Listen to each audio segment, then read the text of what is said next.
Isabella Romano's wedding dress dragged through oil and concrete as she ran barefoot through the underground garage, her breath coming in ragged gasps. Behind her, footsteps echoed, her father's security team closing in. The diamond choker at her throat felt like a noose, bought and paid for by the man waiting at the altar. A man whose reputation for violence had reached her ears in whispers and warnings. She had two choices: marry a monster to save her family from debt, or run and risk everything. The black limousine's door hung open like salvation. She didn't hesitate. She dove inside, pulling the door shut just as shouts erupted behind her. What she didn't know was that this car belonged to someone far more dangerous than the man she was running from, and her life was about to change forever. If you're loving this story of escape, danger, and unexpected protection, hit that like button and comment with your city so I can see how far Isabella's story travels. Now let's begin. The morning had started with her mother's trembling hands and her father's cold silence. Isabella Romano stood in the bridal suite of the Grand Cathedral, staring at her reflection in the full-length mirror. The dress was exquisite, imported lace, hand-sewn crystals, a train that flowed behind her like water. It cost more than most people earned in a year. It was also a cage, beautiful and suffocating. "You look perfect," her mother whispered, adjusting the veil with fingers that wouldn't stop shaking. Maria Romano had once been a vibrant woman, full of laughter and warmth. Now she was a shadow, worn down by years of her husband's gambling debts and broken promises. "Vincent will be so pleased." Vincent Costello. The name alone made Isabella's stomach turn. She'd met him exactly twice before this morning. The first time he'd looked at her the way men look at property they're considering purchasing. The second time he'd gripped her wrist hard enough to leave bruises when she'd tried to pull away from his unwanted kiss, his breath reeking of expensive scotch, and barely concealed contempt. "This is good for the family," her father had said when he'd announced the engagement 3 months ago. Translation: Vincent was paying off Antonio Romano's considerable debts in exchange for a young, beautiful wife he could control. A transaction, nothing more. "Mama," Isabella said quietly, meeting her mother's eyes in the mirror, "I can't do this." Maria's face crumpled with something between pity and fear. "Bella, please, don't make this harder than it already is. Your father, the debt. We'll lose everything. They'll kill him. They'll kill all of us." "And what happens to me?" Isabella's voice cracked. "What kind of life will I have with a man like that?" Her mother looked away, unable to answer, because they both knew the truth.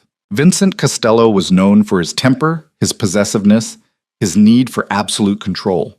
His first wife had died in a tragic accident that nobody believed was truly accidental. His mistresses rarely lasted more than a few months before they disappeared from public view, their spirits broken. The door burst open, and Isabella's father strode in, resplendent in his rented tuxedo. Antonio Romano had the look of a man who'd once been handsome but had let desperation and vice hollow him out from the inside. His eyes were bloodshot, his jaw clenched. "It's time," he announced. "The car is waiting." "Papa, Not another word." His voice was sharp, final. "You'll walk down that aisle, you'll say your vows, and you'll be grateful that a man like Vincent Costello even looked twice at damaged goods like you." The words hit like a slap. Damaged goods. Because she wasn't a virgin, because she'd had a boyfriend in college that her father had disapproved of, because she dared to want something for herself once upon a time. "Antonio," her mother protested weakly. "Shut up, Maria." He grabbed Isabella's arm, his grip bruising. "We're leaving, now." The ride to the cathedral was silent except for her mother's quiet sniffling in the front seat. Isabella sat in the back, her father beside her like a warden, watching her with suspicious eyes, as if he expected her to throw herself from the moving vehicle. She considered it. The cathedral loomed ahead, all Gothic spires and stained glass, beautiful in the morning light. Inside, 300 guests were waiting. Outside, a dozen black cars lined the circular drive, Vincent's people, making sure everything went according to plan. As they pulled up to the entrance, Isabella saw him. Vincent Costello stood at the top of the stone steps, immaculate in his custom suit, his dark hair slicked back, his smile predatory. He was handsome in a sharp, dangerous way, and his eyes were utterly cold. "Remember," her father hissed as the car stopped. You smile, you behave, and you marry him. Our lives depend on it. The door opened. Her father climbed out first, then turned to offer his hand. Isabella took it because she had no choice, stepping out into the crisp October morning.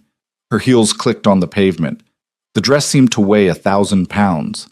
Vincent descended the steps to greet her, taking her hand from her father's grip. His fingers were cold, possessive. You look beautiful, he said, his voice smooth as silk and just as dangerous. Worth every penny. Her stomach churned. She forced a smile that felt like broken glass.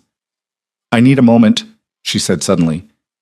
The bathroom, before the ceremony. Vincent's eyes narrowed. Make it quick. We're already running late. I'll go with her mother started to say. No. Vincent's tone left no room for argument.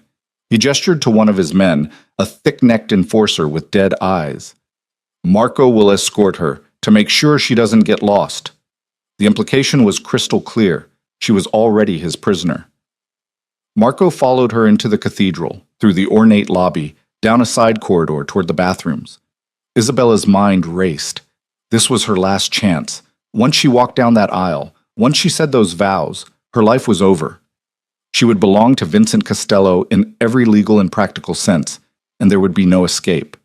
She thought of her mother's bruises, carefully hidden beneath makeup and long sleeves. She thought of Vincent's first wife, dead at 32. She thought of the rest of her life stretching ahead like a prison sentence. No. As they passed a service entrance, Isabella made her decision. Marco was checking his phone, distracted for just a second. She kicked off her heels, hiked up her dress, and ran. Hey! Marco's shout echoed behind her. Stop! But Isabella was already through the service door, her bare feet slapping against linoleum as she sprinted down a service corridor. Behind her, she heard Marco calling for backup, his heavy footsteps pounding after her. She burst through another door and found herself in a stairwell. Down. She had to go down, get to street level, get away. Her lungs burned as she took the stairs 2 at a time, the dress tangling around her legs. She heard doors slamming above her, multiple sets of footsteps now. They were coming. The stairwell ended in a heavy metal door marked Parking, Authorized Personnel Only. Isabella slammed through it and found herself in an underground garage, dim and echoing.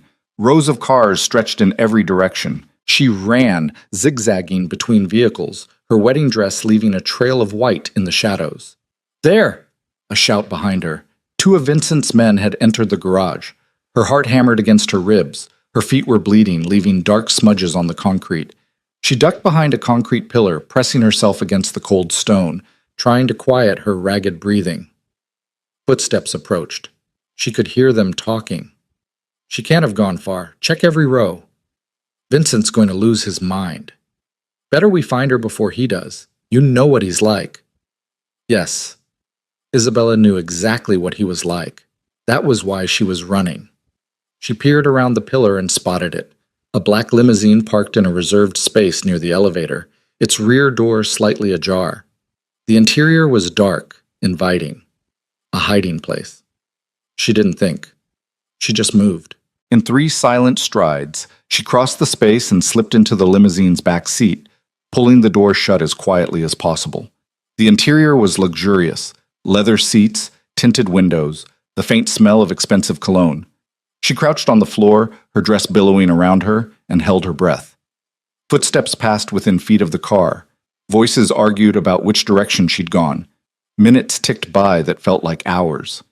Isabella stayed frozen, her muscles cramping, her heart trying to break free from her chest. Slowly, the voices faded. The footsteps receded. Silence settled over the garage like a blanket. She was about to risk sitting up when she heard a new sound. The smooth whoosh of the elevator doors opening. Footsteps approached, measured and confident. A man's voice speaking into a phone. The meeting's confirmed for 2 o'clock. Tell Rossi I want the contracts reviewed before I sign anything. No, I don't care what his deadline is. My timeline, my terms. The footsteps stopped right beside the limousine. Isabella's breath caught in her throat. The driver's door opened and closed. The engine purred to life, smooth and powerful. Then the vehicle began to move. Isabella's mind raced. She should announce herself, apologize, ask to be let out. but terror kept her frozen. What if this person knew Vincent? What if they took her straight back to the cathedral? What if... The limousine emerged from the garage into brilliant sunlight. Through the tinted windows, Isabella watched the cathedral recede in the distance.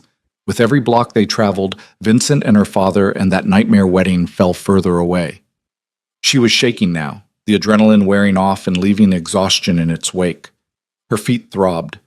Her throat was dry. The diamond choker her father had insisted she wear, a gift from Vincent, a claim of ownership, felt like it was strangling her. The limousine glided through the city streets, smooth as silk. 10 minutes passed. 15. They left the downtown area, heading toward the affluent neighborhoods on the city's edge, where old money lived behind gates and walls. Finally, the car slowed, turning into a private drive. Isabella risked lifting her head just enough to peer out the window. They were passing through massive iron gates, sliding smoothly closed behind them. A long drive stretched ahead, lined with mature trees, leading to an estate that looked more like a fortress than a home. Her heart sank. Whoever owned this car was clearly powerful, wealthy, and well-protected. Not someone who would appreciate finding a stowaway in their vehicle. The limousine stopped in front of a massive stone mansion. The engine cut off. Isabella heard the driver's door open and close, then footsteps walking around the vehicle. She pressed herself into the corner, making herself as small as possible, knowing it was futile. The rear door opened. Sunlight flooded in, and with it, the man who owned this vehicle. Isabella found herself looking up at someone who seemed carved from shadows and stone. Tall, broad-shouldered, dressed in a perfectly tailored black suit. His face was striking, all sharp angles and controlled power. Dark hair, darker eyes that missed nothing. He couldn't have been much over 35, but there was an agelessness to him, a sense of someone who'd seen and done things that would break lesser men. For a long moment, he simply stared at her, his expression unreadable. Isabella stared back, unable to look away, her breath coming in short gasps. She must look insane. A bride in a torn, dirty dress, crouched on the floor of his limousine, her feet bleeding, her eyes wide with fear. When he finally spoke, his voice was deep, controlled, and carrying an edge that suggested he was rarely surprised by anything. I assume there's an explanation for why there's a terrified bride hiding in my car. It wasn't a question. It was a statement of fact delivered with the kind of calm that was somehow more intimidating than shouting would have been. Isabella's voice came out as a whisper. "I'm sorry, I was running, and I needed to hide, and the door was open, and She was babbling now, her words tumbling over each other. "Please, I know this looks bad, but I can explain. I just need—" "Out of the car," he interrupted, his tone brooking no argument. "Now." She climbed out on shaking legs, nearly collapsing as her abused feet touched the ground. He caught her elbow, steadying her with a grip that was firm, but not painful. Up close, he was even more imposing, easily 6'3", with the kind of presence that commanded respect and fear in equal measure. His eyes swept over her, taking in every detail. The torn dress, the bleeding feet, the bruises on her wrists where her father had gripped her, the red marks on her throat where the choker had pressed too tight. His jaw tightened almost imperceptibly. "You're hurt," he observed. "I'm fine," Isabella lied. I should go. I'm sorry for the intrusion. You'll just what?" He released her arm but didn't step back, effectively blocking her path. "Walk away in a ruined wedding dress and bare feet? That seems unlikely to end well for you." She lifted her chin, trying to summon some dignity. "That's not your concern." "No," he agreed. "But you made it my concern when you decided to use my car as a hiding place. So let me ask you again. What are you running from? And before you answer, understand that I have very little patience for lies." There was something in his eyes, a kind of dark knowledge that told Isabella this man would know if she lied, and that lying to him would be a very bad idea. "A wedding," she said finally. "An arranged marriage to a man who isn't kind." "Isn't kind." He repeated the words with something that might have been dark amusement. "That's a diplomatic way of putting it. Based on the bruises on your neck and wrists, I'd say we're well beyond not kind into territory that involves actual violence." She flinched, one hand rising unconsciously to her throat. His eyes tracked the movement. "Who's the groom?" "That's not who is the groom." The command in his voice was absolute. Isabella found herself answering before she could think better of it. Vincent Costello. The change in the man's expression was subtle but unmistakable. His eyes went cold, dangerous. Costello. The one who runs the gambling operations on the east side? Whose first wife died in a convenient accident? You know him. I know of him. There's a difference. He studied her for another long moment, then seemed to come to a decision. My name is Lorenzo Valle. This is my home. And you're going to come inside, let someone tend to your injuries, and tell me exactly what you're running from. Then we'll discuss what happens next. I can't, Isabella protested. They'll be looking for me. My father, Vincent's people. If they find me here, They won't find you here, Lorenzo cut her off, his voice carrying absolute certainty. No one enters my property without my permission. You're safe. Safe. The word sounded foreign, impossible. Isabella couldn't remember the last time she'd felt safe. As if sensing her hesitation, Lorenzo's expression softened, barely, but enough. I'm not offering out of charity, Miss Romano. Isabella Romano. Miss Romano. I'm offering because I have a strong aversion to men like Vincent Costello, and an even stronger aversion to seeing women hurt. You have 30 seconds to decide. Come inside where you're protected, or leave and take your chances with whatever's hunting you. But choose quickly, because I guarantee that by now, Costello has people combing every block of this city looking for his missing bride. He was right. She knew he was right. By now, Vincent would have discovered her gone. Her father would be in a panic. They would be tearing the city apart, and when they found her, she didn't want to think about what would happen when they found her. Isabella looked up at the mansion, then back at Lorenzo Valle. Everything about him screamed danger, the controlled power, the dark eyes that missed nothing, the aura of someone who was accustomed to absolute authority. But there was something else there too, something in the way he'd noticed her bruises, the tightening of his jaw, the cold anger when she'd mentioned Vincent's name. One condition, she said, surprised by the steadiness in her own voice. You tell me who you are, really, because men don't have security like this. She gestured at the gates, the cameras she could see mounted discreetly on the property walls. Unless they're hiding from something or someone. A ghost of a smile crossed his face. Fair enough. I run security consulting for high-profile clients. Politicians, celebrities, people who need protection and discretion, which means I have enemies, yes, but I also have resources, and right now those resources can keep you alive. It was a deflection more than an answer, and they both knew it, but it was also true. She could see that in his eyes. Okay, she whispered. Okay. Lorenzo stepped aside, gesturing toward the mansion's entrance. After you, Miss Romano. As Isabella walked through the massive wooden doors, her ruined dress trailing behind her, she couldn't shake the feeling that she'd just traded one dangerous situation for another. But at least this danger came with a choice. And after a lifetime of having no choices at all, that was something. The interior of Lorenzo's home was stunning. All soaring ceilings, dark wood, and carefully curated art. But Isabella barely noticed. Her adrenaline was crashing, her legs were shaking, and the full weight of what she'd just done was beginning to settle over her like a stone. She'd run from her own wedding, humiliated her father, broken an agreement that was supposed to save her family from Vincent's wrath. Whatever consequences were coming, they would be severe. This way, Lorenzo said, guiding her through a hallway to what looked like a sitting room. He gestured to a leather sofa. Sit. I'll have someone bring medical supplies and clean clothes. Isabella sank onto the sofa, her legs finally giving out. She watched as Lorenzo pulled out his phone and made a quick call. I need a medical kit in the south sitting room, and contact Maria. Tell her I need women's clothing, size.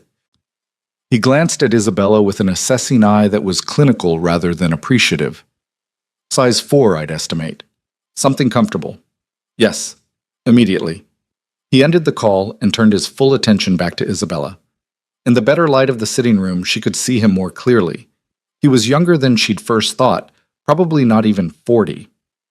But there was something ancient in his eyes, a weariness that came from seeing too much of humanity's darkness.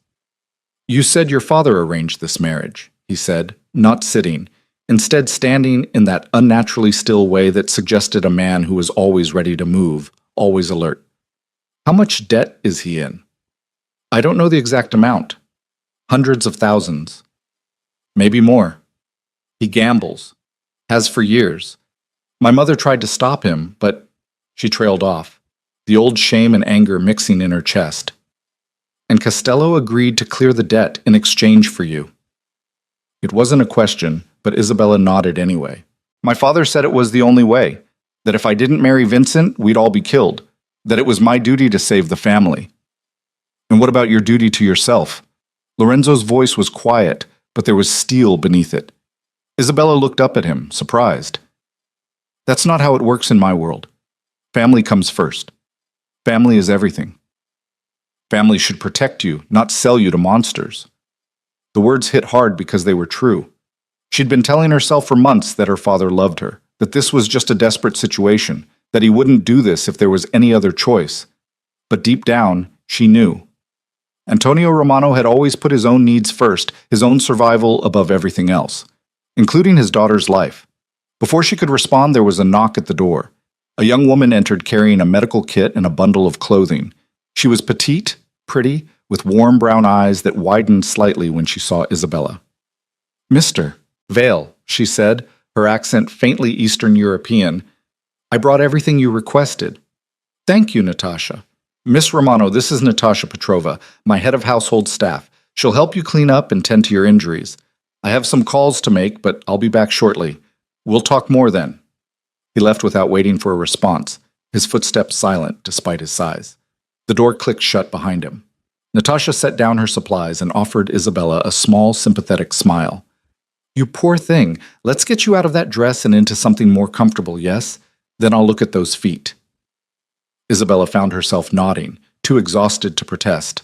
Natasha helped her stand and carefully began unhooking the seemingly endless row of buttons down the back of the wedding dress. As the expensive fabric fell away, Isabella felt like she was shedding a skin, stepping out of a life that had never fit. Underneath, she wore only simple undergarments. Natasha didn't comment on the bruises that were now fully visible. The finger marks on Isabella's upper arms, the pressure bruises around her wrists, the red marks on her throat from the diamond choker. Mr. Vale doesn't like men who hurt women, Natasha said quietly as she helped Isabella into soft sweatpants and a comfortable sweater. You're safe here. He'll make sure of it. You seem very certain. Natasha's smile was sad and knowing. I came to Mr. Vale 3 years ago, running from a man who thought he owned me. My former employer, he was a diplomat, very powerful. I was his maid, and he decided I should be more. When I said no, she gestured to a faint scar at her hairline. Mr. Vale gave me sanctuary, helped me get citizenship, gave me a job, made sure my former employer understood that I was untouchable. So yes, I'm certain. Isabella absorbed this information as Natasha knelt to examine her feet. The practical care felt surreal after the morning's chaos. The efficient cleaning of cuts, the careful bandaging, the gentle hands. It was more kindness than anyone had shown her in months. He's not what he seems, is he? Isabella asked. Lorenzo Val, the security consulting, that's not the whole story. Natasha glanced up, her expression carefully neutral. Mr. Vale is exactly what he needs to be when he needs to be it. That's all you need to know right now. What matters is that you're under his protection, and that means something in this city. Before Isabella could press further, the door opened again. Lorenzo had returned, and he'd changed from his suit into more casual attire. Dark pants and a black shirt that somehow made him look even more dangerous than the formal wear had. Better? He asked, his eyes sweeping over her with that same clinical assessment. Yes. Thank you. He nodded to Natasha. Give us a moment, please. Natasha gathered her supplies and left, closing the door quietly behind her. Lorenzo moved to the bar cart in the corner and poured 2 glasses of water, bringing one to Isabella before taking a seat in the chair across from her. I made some calls, he said without preamble. As expected, Vincent Costello is tearing the city apart looking for you. He's put out word to every contact he has, police, private security, even some federal connections. Your father is making statements to the press about a bride having cold feet, trying to downplay it, but Vincent isn't playing along. He's taking this as a personal insult. Isabella's hands tightened around the water glass. My family is currently being held at Costello's estate. Not harmed yet, but definitely under guard. Vincent wants leverage to bring you back. He's betting that you care enough about your mother to turn yourself in. The glass nearly slipped from Isabella's hands. Her mother, held prisoner because of her choice to run. I have to go back. I have to. You're not going anywhere. Lorenzo's voice was flat, final. That's exactly what he wants. You walk back into his hands, and you'll never get another chance to escape. And your mother will still be under his control, only now you will be too. So what am I supposed to do? Isabella's voice cracked. Let my mother suffer for my choices? You're supposed to let me handle it. He leaned forward, his dark eyes intense. I have resources that Costello doesn't know about, connections that run deeper than his. Give me 24 hours to put some pieces in motion. I can get your mother out safely and make it clear to Vincent that pursuing you further would be inadvisable. Why? The question burst out of Isabella before she could stop it. Why would you do all this for a stranger? You don't know me. You don't owe me anything. Lorenzo was silent for a long moment, his expression unreadable. When he finally spoke, his voice was quieter, touched with something that might have been old pain.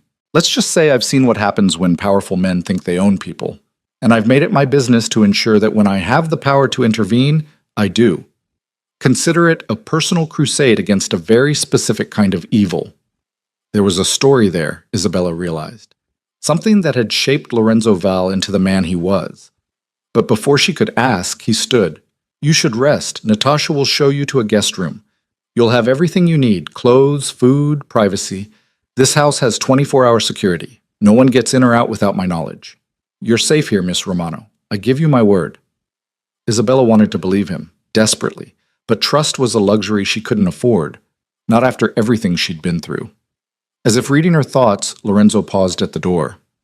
I know you have no reason to trust me, but I'm asking you to try.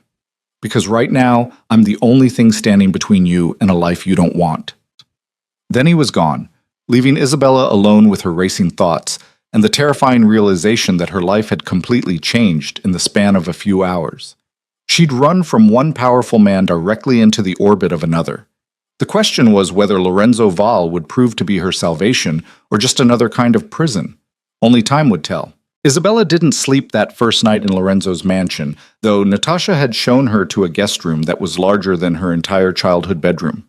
She sat by the window overlooking the estate's grounds, watching security personnel make their rounds, their movements precise and professional. The room itself was beautiful. Cream walls, plush carpeting, a four-poster bed that looked like something from a luxury hotel. But beauty didn't equal safety, and Isabella had learned long ago that comfortable cages were still cages. She kept thinking about her mother. Maria Romano had always been fragile, bent under the weight of her husband's failures and her own inability to protect her daughter. Now she was being held by Vincent, a pawn in his game to reclaim what he considered his property. The thought made Isabella's stomach churn with guilt and fury in equal measure. As dawn broke over the horizon, painting the sky in shades of gold and pink, Isabella finally allowed herself to close her eyes. Just for a moment, she told herself. Just to rest. She woke to gentle knocking on the door and pale afternoon light streaming through the windows. Her body ached in places she hadn't known could ache, and for a disorienting second she couldn't remember where she was.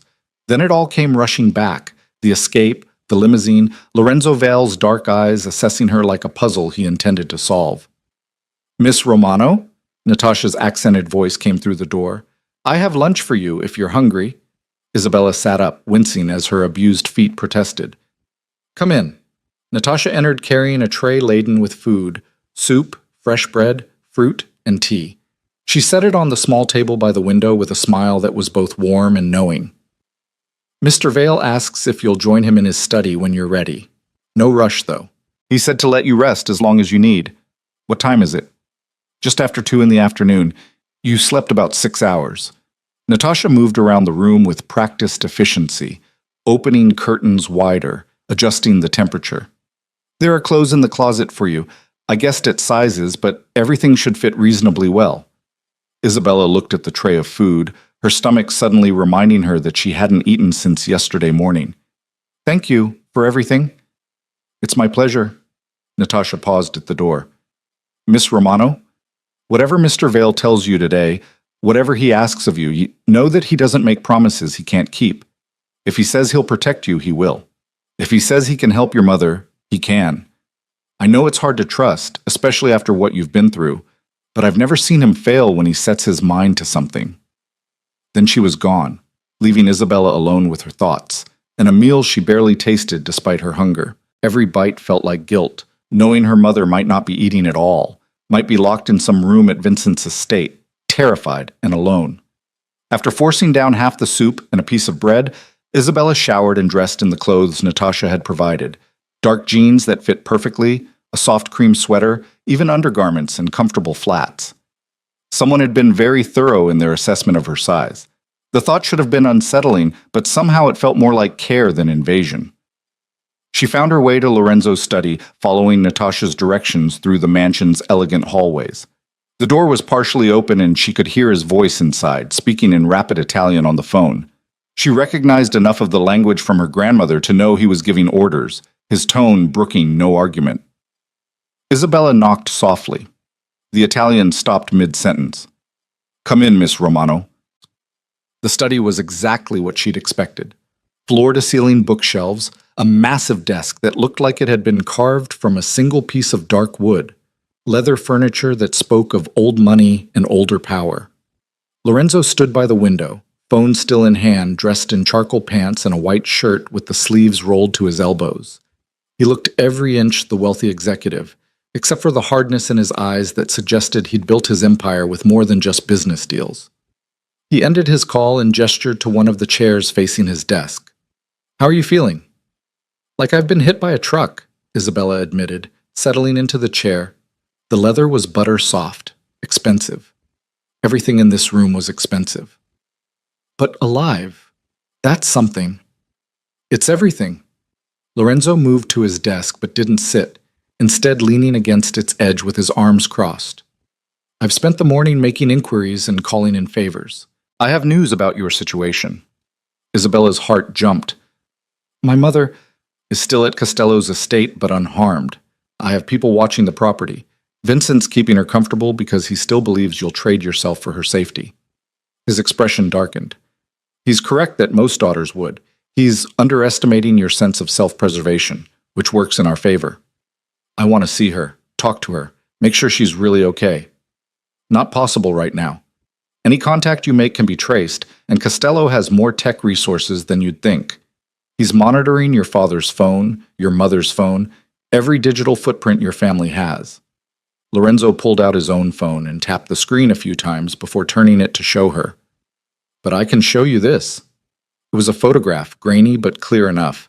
Her mother sitting in what looked like a comfortable room, her hands wrapped around a cup of tea.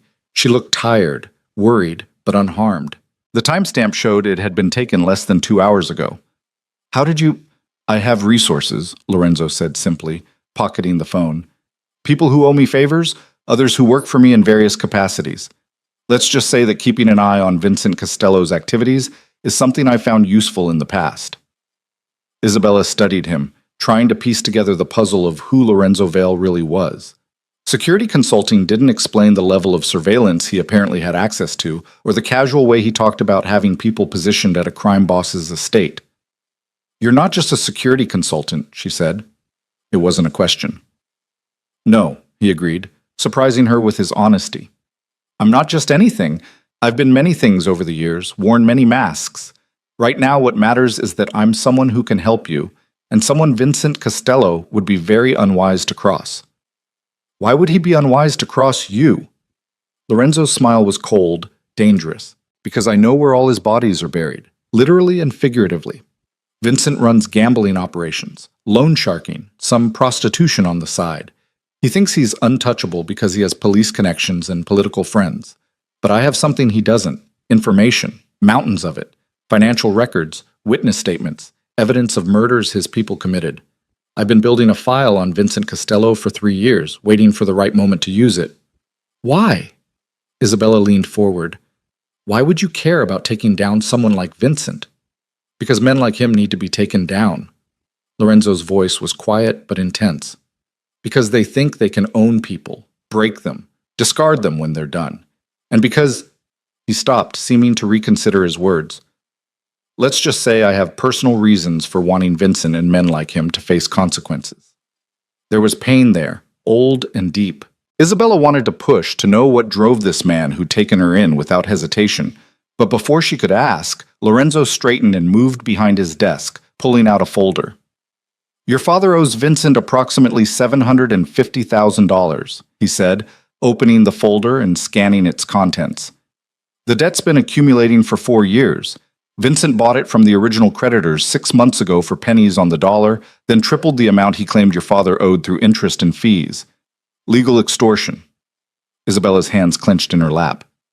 "That's why my father agreed to the marriage. Vincent said he'd forgive the entire debt." "And he would have. But you would have paid for it every day for the rest of your life." Lorenzo closed the folder and met her eyes. "Here's what I'm proposing. I pay off your father's debt. All of it. That removes Vincent's primary leverage over your family." "I can't let you—" "I'm not asking your permission," Lorenzo interrupted, his tone leaving no room for argument. "I'm telling you what I'm going to do. The money means nothing to me. What matters is removing Vincent's claim on you and your family." "Nothing comes without a price," Isabella said, her voice harder than she'd intended. "What do you want in return?"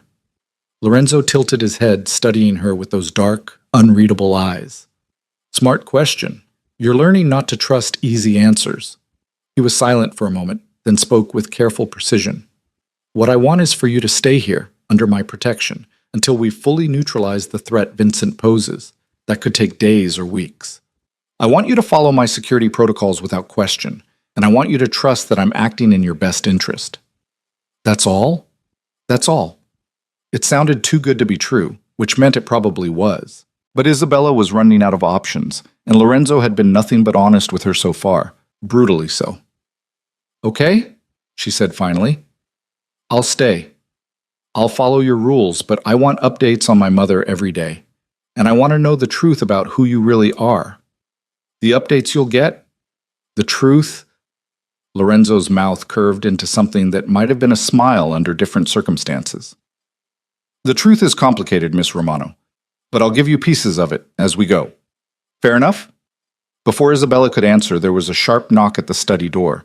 A man entered without waiting for permission, tall, lean, with sharp features and eyes that swept the room with military precision.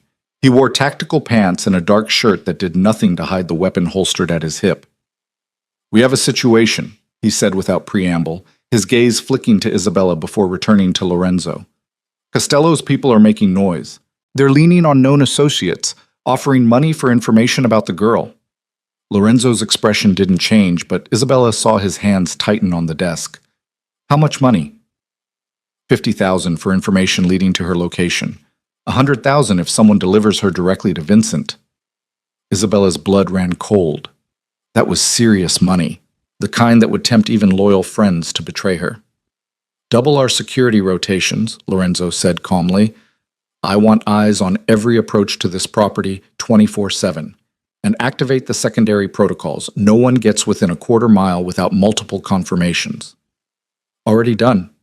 The man's eyes moved to Isabella again, this time with something that might have been sympathy. "You should know that Costello's putting out a narrative that Miss Romano is mentally unstable, possibly dangerous to herself. He's claiming he's worried for her safety." "Of course he is," Lorenzo said with dark amusement. "It's a classic move, paint her as the problem so that when he finds her and drags her back, people think he's being protective rather than possessive." "My father," Isabella said, her voice tight. "He's going along with this?" The man glanced at Lorenzo, who nodded permission to speak.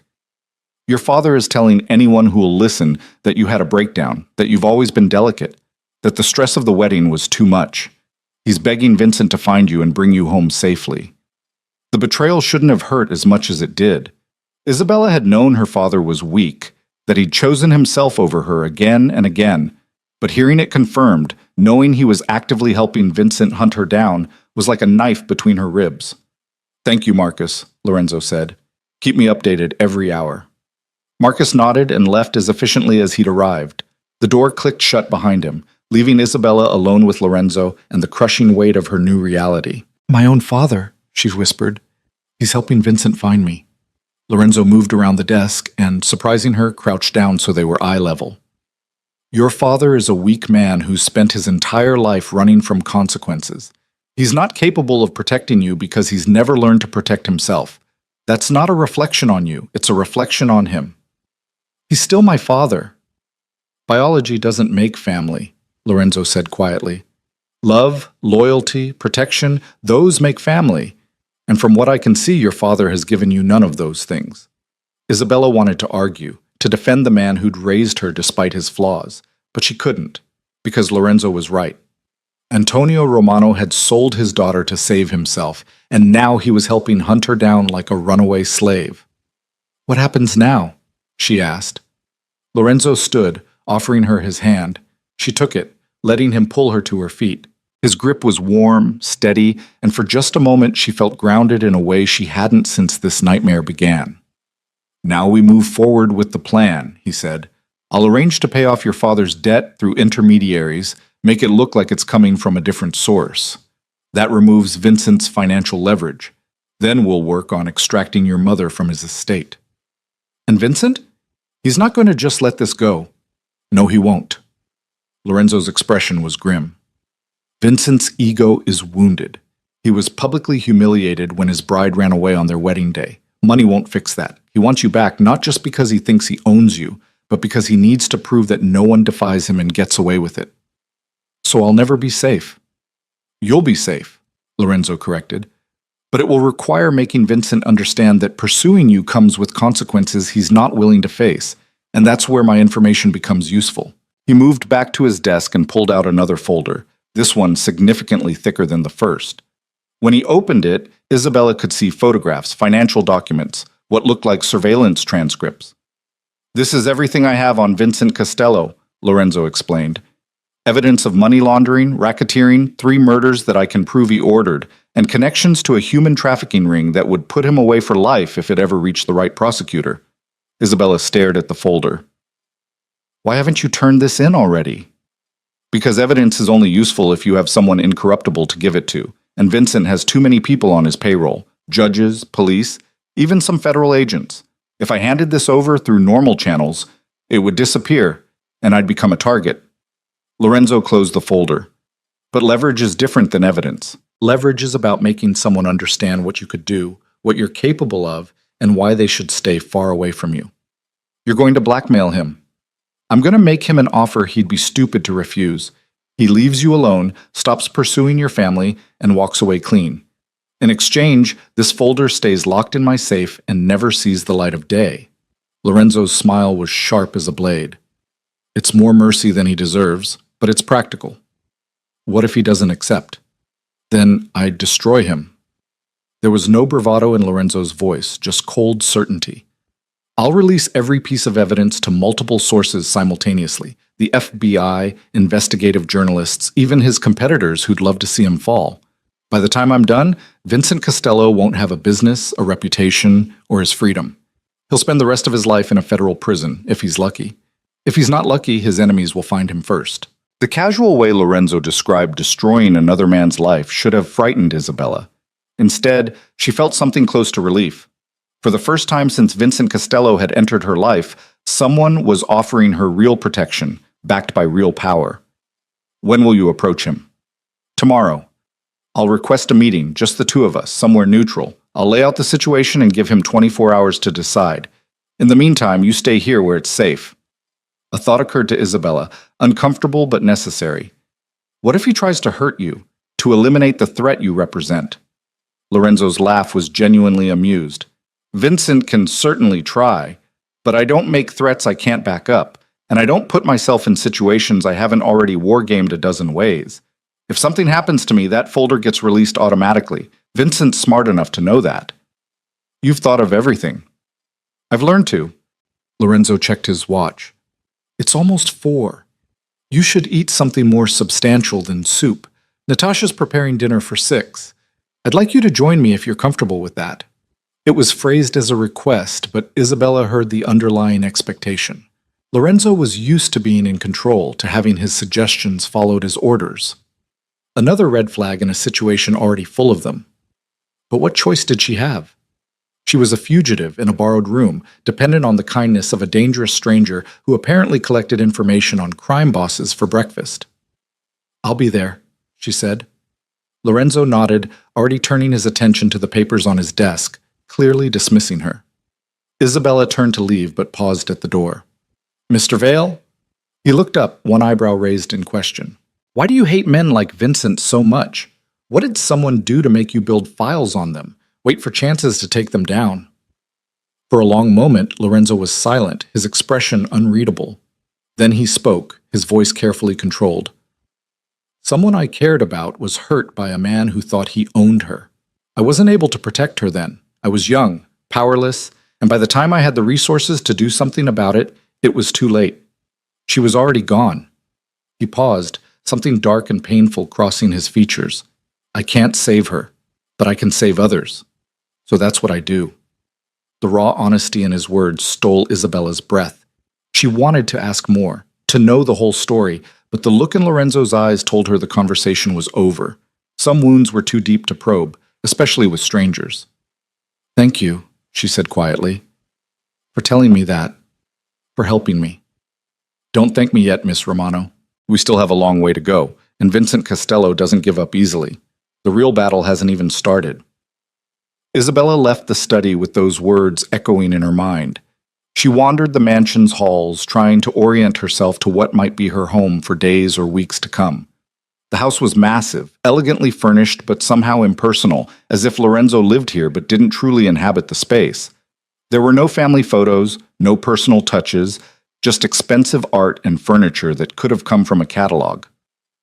She found herself in what appeared to be a library, 2 stories of books accessible by a rolling ladder. The selection was eclectic: classic literature next to modern thrillers, philosophy beside true crime, technical manuals on security systems sharing shelf space with poetry collections. It was the most personal room she'd seen, and she wondered if Lorenzo spent much time here. "He reads before bed," Natasha's voice came from the doorway, making Isabella jump. "Every night, at least an hour, sometimes more if he can't sleep, which is often." "I didn't mean to intrude." "You're not intruding. This is your home now, for as long as you need it to be." Natasha entered the library, running her fingers along a shelf with obvious affection. "Mr. Vale is a complicated man, but he's a good one. He saved my life. I think he's saving yours too." "What happened to you?" Isabella asked. "If you don't mind me asking." Natasha was quiet for a moment, her expression distant. "I came to America as a domestic worker for a diplomat. I thought it would be a good opportunity, a way to send money home to my family. But the diplomat, he thought because he paid my wages, he owned all of me. When I refused his advances, he became violent. He broke my ribs, told me he'd have me deported if I complained, that no one would believe me over a man of his standing. How did Lorenzo find you?" "I found him," Natasha corrected. "I'd heard rumors about a man who helped people in impossible situations, who had the power to stand up to powerful men. I showed up at his gate, bleeding and terrified, and he took me in. Within a week, the diplomat was recalled to his home country under mysterious circumstances. Within a month, I had legal residency and a job here. Mr. Vale never asked for anything in return except that I be honest with him and follow his security rules." Isabella absorbed this, another piece of the Lorenzo Vale puzzle clicking into place. "How many others has he helped?"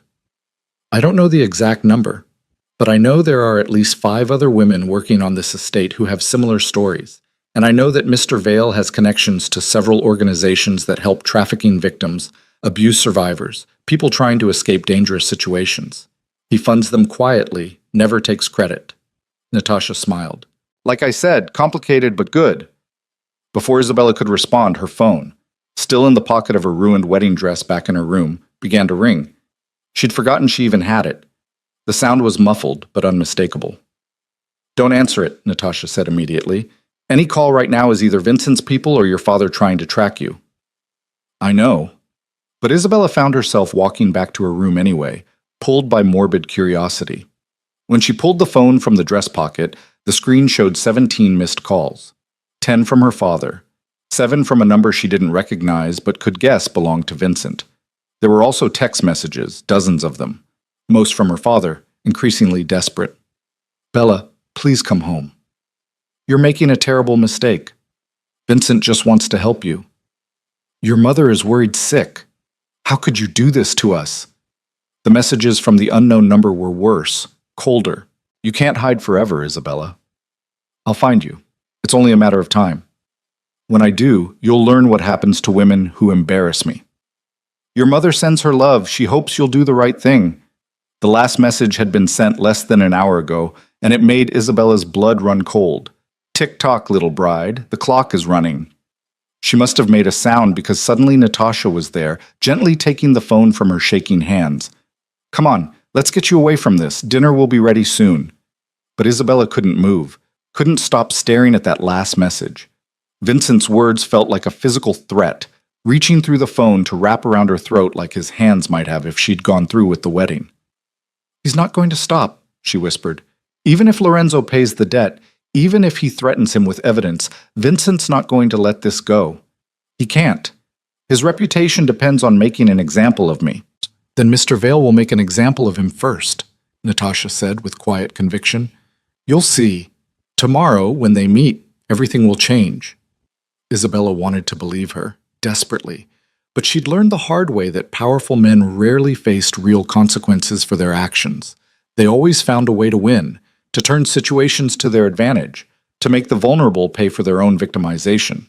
As she followed Natasha down to dinner, Isabella couldn't shake the feeling that the real storm was still coming, and that when it hit, even Lorenzo Val's considerable power might not be enough to protect her.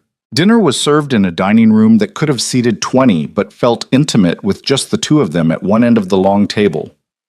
Crystal chandeliers cast warm light over plates of pasta, grilled vegetables, and fresh bread that filled the room with the kind of comfortable domestic smells Isabella hadn't experienced in years.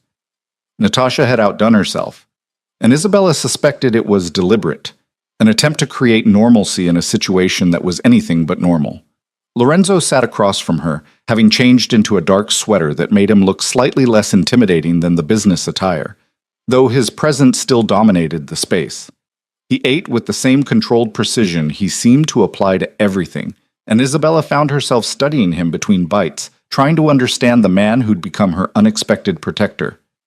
"You're staring," Lorenzo said without looking up from his plate.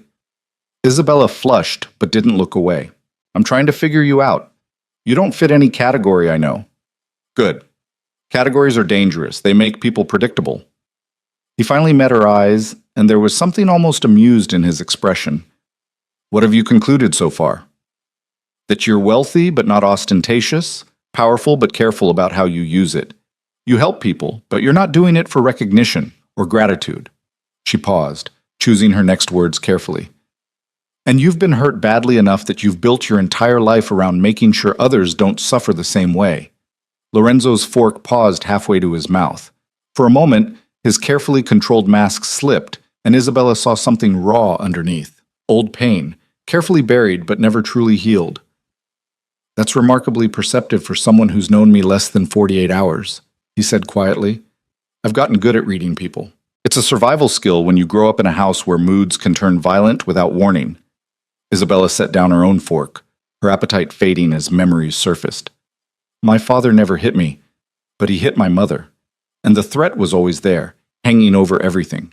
You learn to watch, to anticipate, to see the signs before the storm breaks. I'm sorry you had to learn that." "Are you? Sorry, I mean, or is that just something people say?" The question came out sharper than she'd intended, but Isabella was tired of polite fictions. Everyone's always sorry about other people's pain, but sorry doesn't change anything. It doesn't undo the damage or prevent it from happening again. Lorenzo leaned back in his chair, studying her with those dark, assessing eyes. "You're right. Sorry is useless without action. So, no, I'm not sorry in the way people usually mean it. But I am determined to make sure your past doesn't become your future. That's more useful than sympathy." "Is that what happened to you? Did someone fail to turn their sympathy into action?" The silence stretched between them, taut as a wire. Isabella thought he wouldn't answer, that she'd pushed too far too fast. But then Lorenzo spoke, his voice low and controlled, as if he were reciting facts from a file rather than his own history. "I grew up in a neighborhood where power meant everything and weakness got you killed. My father was a small-time operator, protection rackets, loan sharking, nothing major but enough to keep us comfortable. I watched him build relationships through fear and violence, saw how he treated the people who owed him money or depended on his protection. Lorenzo's jaw tightened. When I was 17, I fell in love with a girl named Sophia. She was beautiful, smart, everything I wasn't. Her father owed mine money, and my father decided the debt could be forgiven if Sophia married me. A business arrangement, like your father tried to force on you. Isabella's chest constricted. She knew where this story was going, could feel the tragedy building in Lorenzo's carefully measured words. Sophia didn't want to marry me. She was in love with someone else, some college boy from a good family who could give her the life she deserved. But her father was desperate, terrified of what mine would do if the debt wasn't paid, so she agreed, and Lorenzo's voice hardened. I was young and stupid and convinced myself that she'd learn to love me, that I could make her happy through sheer force of will. I told myself I was saving her from a worse fate, that any other collector would have been crueler. What happened? Isabella asked, though part of her didn't want to know. We were engaged for 3 months. I tried everything, gifts, attention, promises of a better life. But you can't force love, and Sophia grew more miserable every day. I could see it destroying her, but I was too selfish and too proud to let her go. Lorenzo's hands clenched on the table. The night before our wedding, she took every pill in her mother's medicine cabinet and went to sleep. By the time they found her the next morning, it was too late. The words hit Isabella like a physical blow. She'd expected tragedy, but this was devastating in its quiet brutality. She stopped herself, remembering his words about useless sympathy. That must have broken something in you. It broke everything, Lorenzo said flatly. I realized I'd become exactly like my father, using power to control people, convincing myself it was for their own good. Sophia's death taught me that there's no such thing as benevolent control. Either people have agency or they don't. Either you respect their choices or you destroy them trying to make them into what you want. So you left that life. I burned it to the ground. There was grim satisfaction in Lorenzo's voice. I turned evidence on my father's entire operation, put him and his associates in prison, and rebuilt myself into something different, something better, I hope. But I've never forgotten the lesson Sophia taught me with her death, that protecting people means giving them choices, not making choices for them. Isabella understood now why Lorenzo had been so careful to frame everything as her decision, why he'd offered her the option to leave even as he provided protection. He was trying to atone for a sin he'd committed at 17, trying to save every Sophia he encountered to make up for the one he'd destroyed. That's why you help women escaping dangerous men, she said. Why you've built files on people like Vincent. You're trying to prevent other Sophias. Yes, the single word carried the weight of 20 years of penance. They sat in silence for a long moment, the food forgotten, the elegant dining room suddenly feeling too large and too empty. Isabella wanted to offer comfort but didn't know how. What could you say to someone carrying that kind of guilt? She made her own choice, Isabella said finally. It was the wrong choice. A permanent solution to a temporary problem, but it was hers. You can't take responsibility for that. Can't I? Lorenzo's smile was bitter. If I'd let her go, if I'd been strong enough to refuse my father's arrangement and face the consequences, she'd still be alive. Her death is on me, Isabella. I've made my peace with that. What I haven't made peace with is the idea of it happening again when I have the power to prevent it. Is that all I am to you? The question escaped before Isabella could stop it. Another chance at redemption? Another Sophia you're trying to save? Lorenzo's eyes snapped to hers, sharp and intense. You're not Sophia. You're not a ghost I'm trying to resurrect or a past mistake I'm trying to correct. You're a woman who deserves safety and agency, and I happen to be in a position to provide both. Don't diminish yourself by thinking you're only important to me as a symbol. The fierce conviction in his voice sent warmth through Isabella's chest, unexpected and unsettling. She'd been alone for so long, fighting her own battles, that having someone fight for her felt almost alien. Dangerous, too, because it would be so easy to become dependent on Lorenzo's protection, to trade her father's cage for a gilded one. Before she could respond, Marcus appeared in the doorway, his expression tight. We have a situation. Lorenzo was on his feet instantly. All previous vulnerability vanished behind a mask of cold professionalism. What kind of situation? 2 cars just approached the perimeter fence on the east side. They're not making any aggressive moves, just sitting there with their headlights on. Message is clear. They know she's here. Isabella's blood turned to ice. How could they possibly know? They don't know for certain, Lorenzo said, his voice calm despite the tension crackling through the room. They're fishing, testing to see if I react. Vincent's covering his bases, checking every property owned by anyone who might have resources to hide you. He turned to Marcus. How many men in the vehicles? 4 that we can see. Could be more. Armed? Assume so.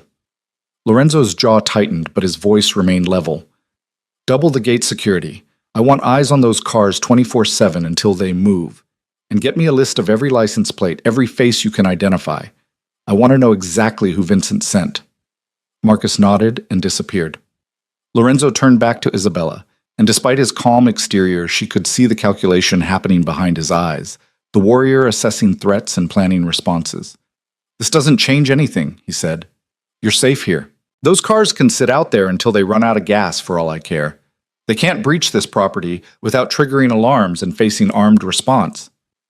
But they know I'm here. Isabella's voice was shaking, the brief sense of safety she'd begun to feel crumbling.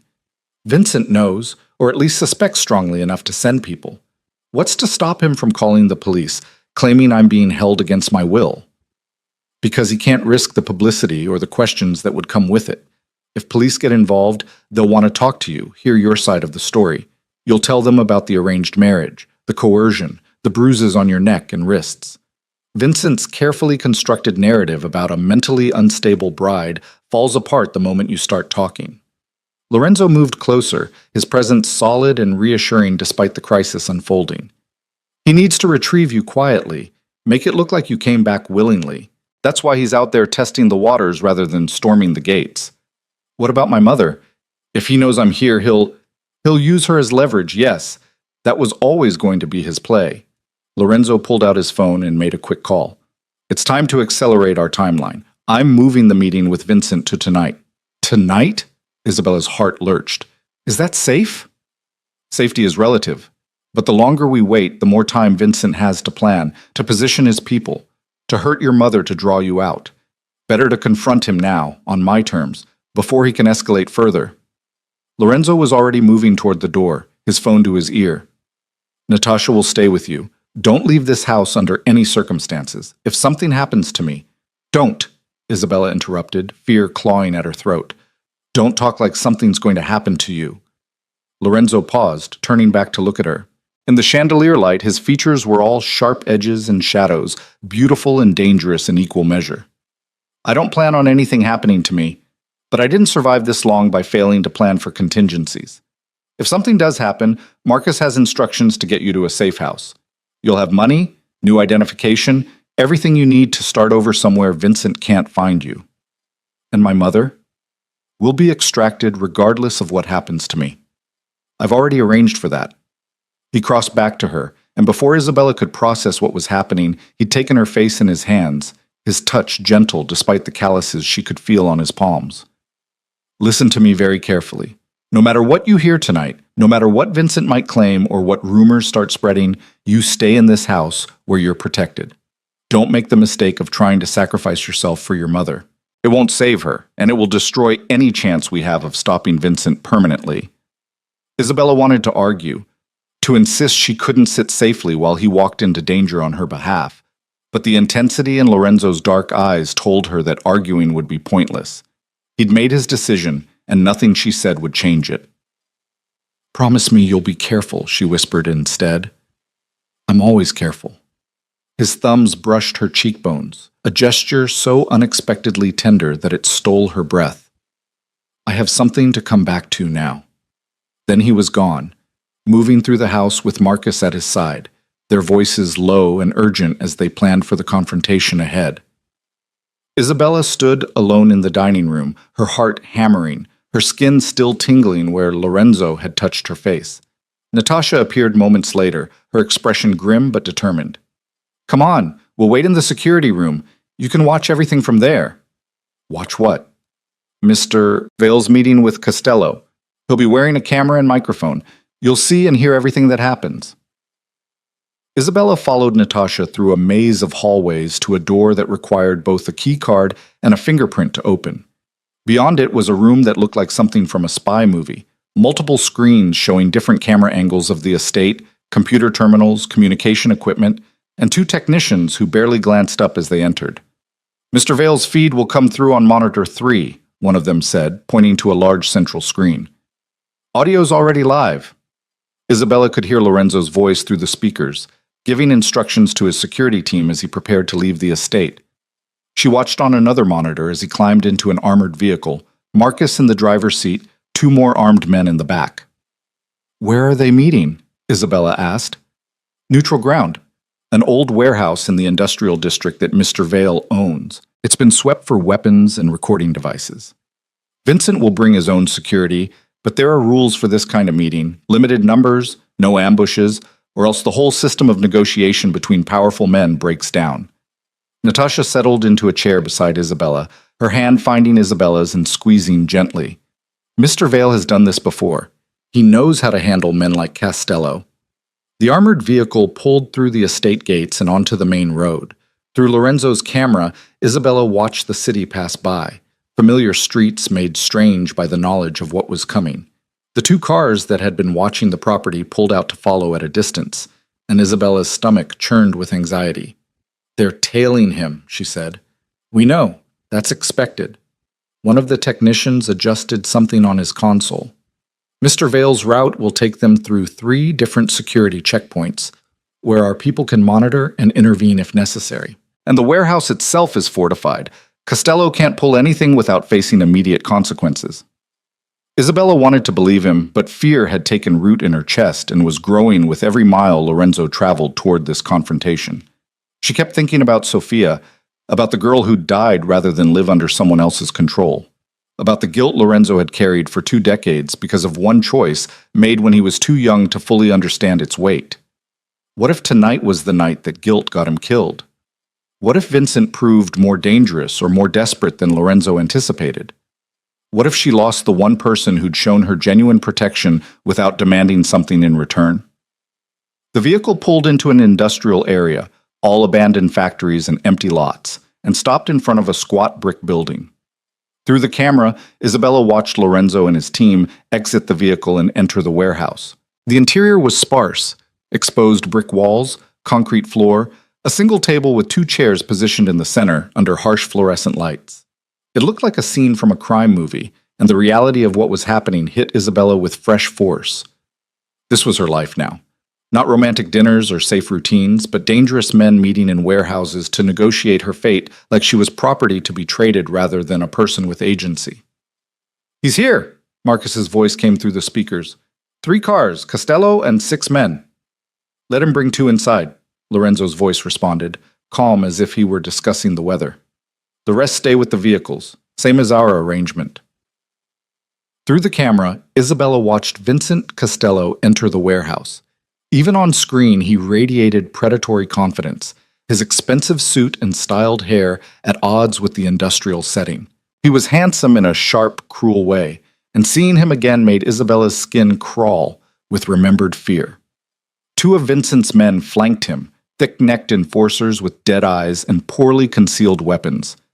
They took up positions behind Vincent as he settled into the chair across from Lorenzo with the casual arrogance of a man who believed himself untouchable. "Lorenzo Vale," Vincent said, his voice smooth and cultured. "I wondered when you'd stick your nose into my business. Though I admit, I didn't expect you to be stupid enough to steal from me." "I haven't stolen anything," Lorenzo replied, his tone matching Vincent's for calm control. "I've provided sanctuary to a woman fleeing coercion. There's a difference." Vincent's laugh was cold. "Sanctuary? Is that what you're calling harboring my fiancée? The woman who ran out on our wedding, humiliated me in front of 300 guests, and caused significant damage to my reputation and business relationships? Your fiancée made a choice. She chose freedom over a forced marriage to a man with a documented history of violence against women. I respect her choice, and I'm prepared to ensure she has the resources to maintain it. She's not in a position to make choices." Vincent leaned forward, his eyes glittering with barely suppressed rage. "Her father owes me money. That debt creates an obligation, one that Isabella agreed to fulfill by accepting my proposal and planning a wedding. Running away doesn't erase debts or obligations, Vale. It just adds new ones. About that debt, Lorenzo said smoothly, I've taken the liberty of paying it off. Every dollar Antonio Romano owed you, plus the interest you so generously calculated. The transfer completed this afternoon. Your leverage is gone, Vincent. Let it go. For the first time, Vincent's composure cracked, fury darkening his features. You paid! You had no right! That debt was mine. The arrangement was mine. Isabella is mine. Isabella Romano is a human being with agency, not property to be owned. Lorenzo's voice hardened, steel beneath the silk. And I have every right to pay any debt I choose to pay. The money's in your account. Take it and walk away. That's the smart play here. Vincent stood abruptly, his chair scraping against concrete. You think money solves this? You think you can just buy her from me like I'm some common criminal? I think I'm offering you an opportunity to exit this situation with your finances intact and your operations uninterrupted. What happens next depends entirely on how reasonable you choose to be. Reasonable? Vincent's voice rose, his careful control slipping. I was humiliated, made a fool of in front of everyone who matters in this city. Do you understand what that does to a man's reputation, to his business? I can't just let her walk away. I can't let you interfere. It sets a precedent I can't afford. Then let me set a different precedent. Lorenzo opened the folder he'd brought and slid several photographs across the table. Even through the camera, Isabella could see they were surveillance photos. Vincent meeting with known criminals, entering buildings connected to illegal operations, his face clear and damning. This is a small sample of what I have on you. Financial records proving money laundering. Testimony from 3 women who'll swear you assaulted them. Phone records connecting you to the murder of Thomas Chen last year, the one the police still think was a robbery gone wrong. And evidence of your involvement in a trafficking operation that moves girls as young as 15. Vincent had gone very still, his face draining of color as he stared at the photographs. You're bluffing.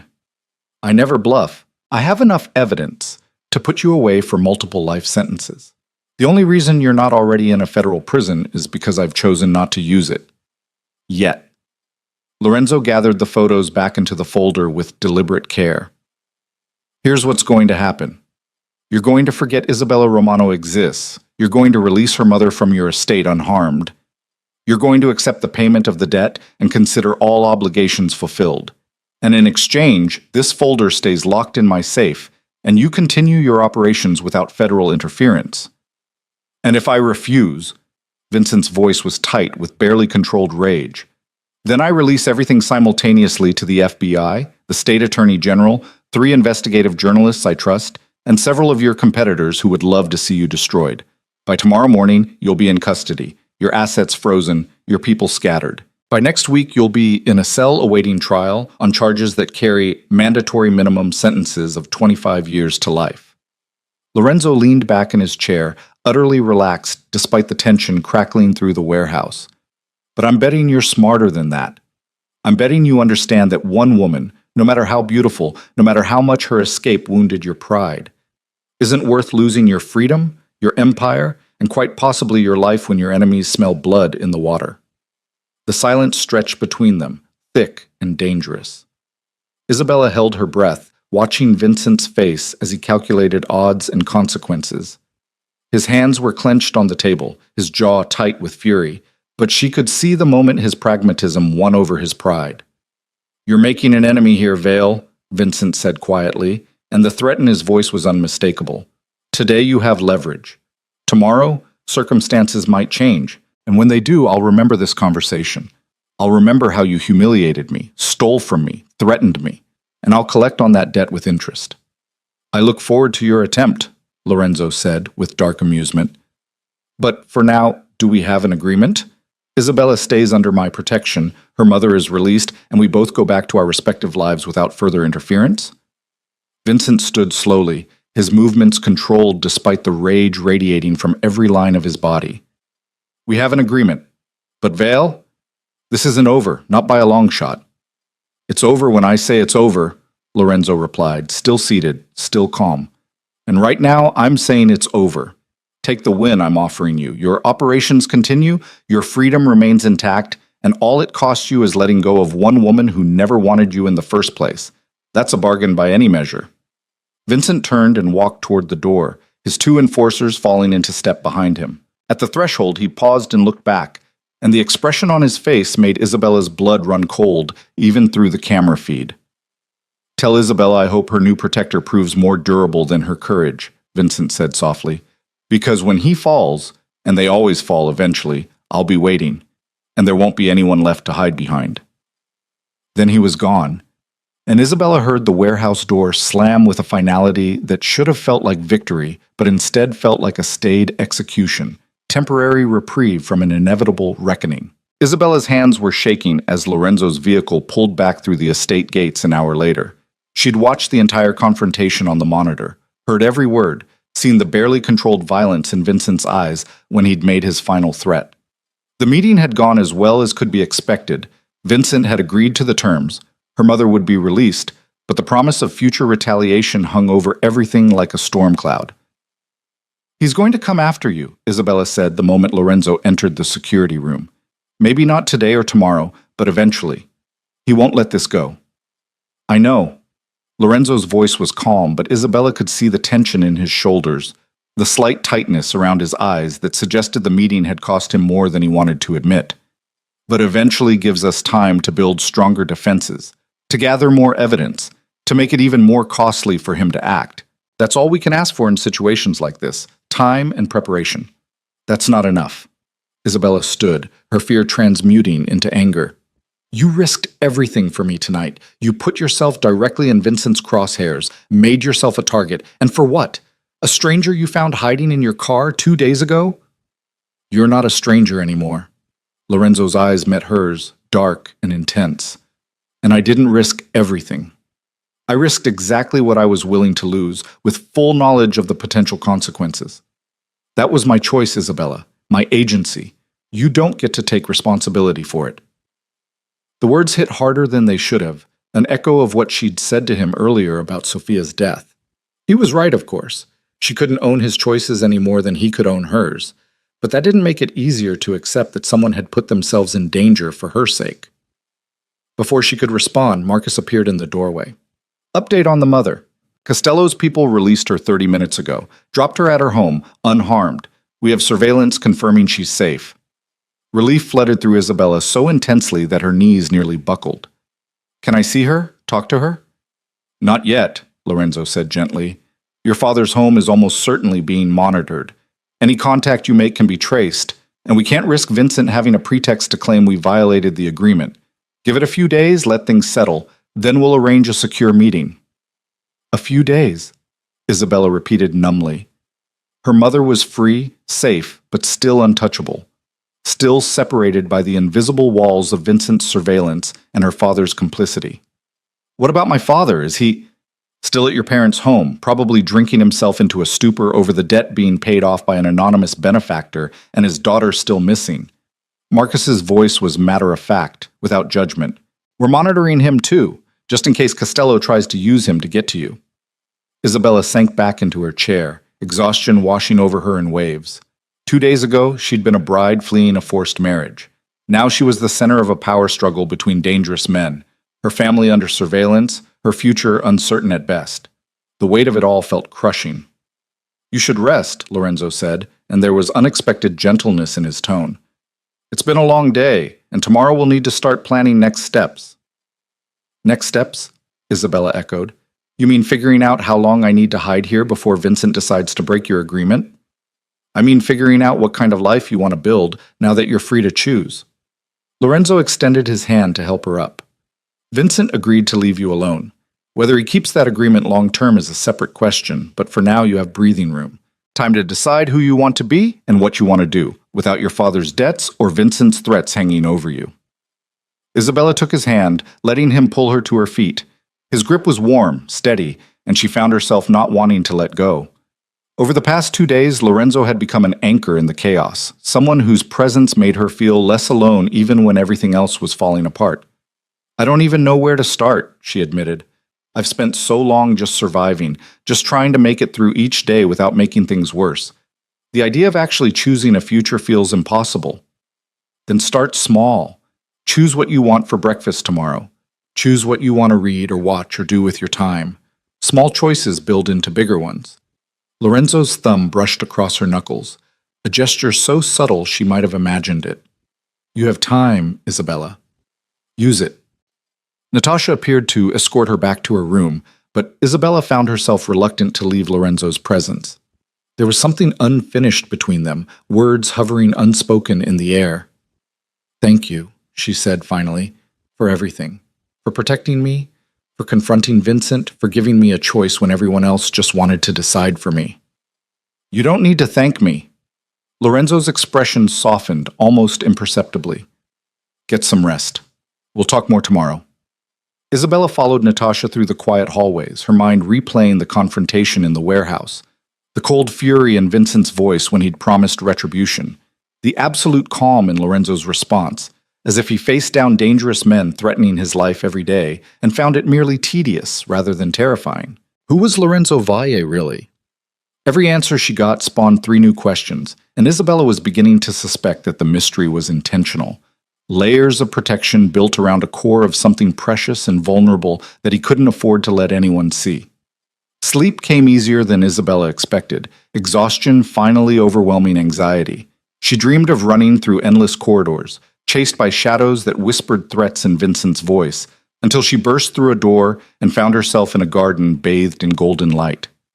Lorenzo was there, standing among flowers she couldn't name, and when he turned to her, his face was open and unguarded in a way she'd never seen while awake.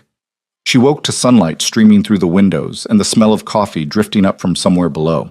For a moment she forgot where she was, expected to see the familiar walls of her childhood bedroom, or worse, Vincent's estate where she'd have woken up if she'd gone through with the wedding. Then reality settled in. She was safe, in Lorenzo's mansion, and for the first time in months, she had nothing she was required to do. The freedom was almost disorienting. Isabella found her way to a sunroom overlooking the estate's gardens, where Natasha had set out breakfast in fresh clothes. The casual domesticity of it felt surreal, like playing house in someone else's life. Mr. Vale is in meetings this morning, Natasha said, pouring coffee. But he asked me to tell you that you're free to explore the grounds, if you'd like. The gardens are lovely this time of year, and the fresh air might do you good. Is it safe? To go outside, I mean. The entire property is secured. Cameras, motion sensors, armed guards at every entrance. You could walk to the fence line and back without anyone unauthorized getting within 100 yards of you. Natasha smiled. Mr. Vale doesn't take chances with people under his protection. After breakfast, Isabella did exactly that. She wandered through gardens that were clearly professionally maintained, all manicured hedges and carefully planned flower beds. There was a greenhouse tucked into one corner, its glass panels catching the morning sun. Inside, she found more plants than she could name, and the humid warmth was like stepping into another world. Beautiful, isn't it? Isabella spun to find Lorenzo standing in the greenhouse doorway, dressed casually in dark jeans and a gray sweater. He looked younger like this, less intimidating without the suits and controlled atmosphere of his office. I didn't know you were a gardener, Isabella said. I'm not, really, but I like growing things, watching them develop from seeds into something whole and thriving. It's a counterbalance to the rest of my work, which tends to involve things falling apart rather than coming together. Lorenzo moved through the greenhouse with familiarity, checking plants, adjusting irrigation lines. This is where I come when I need to think, to center myself. There's something honest about plants. They either thrive or they die based on how well you care for them. No politics, no hidden agendas. Isabella watched him work, fascinated by this glimpse of the man behind the protective walls. Do you spend a lot of time here? More than I probably should. Marcus jokes that I've turned into some kind of armed hermit, hoarding plants and files instead of human connections. Lorenzo paused over a flowering orchid, his expression distant.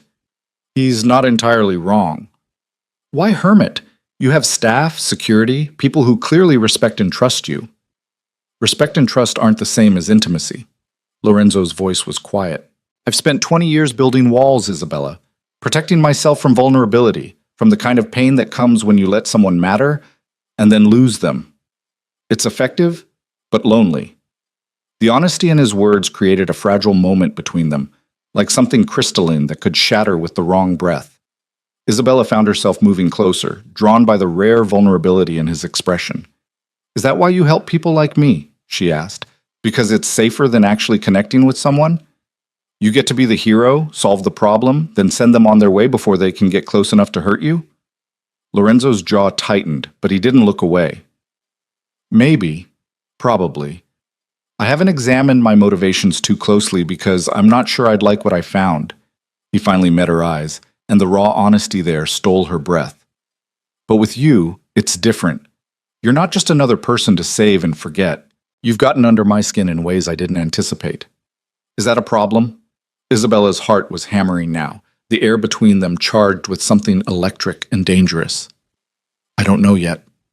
Lorenzo reached out, his fingers brushing her cheek with devastating gentleness.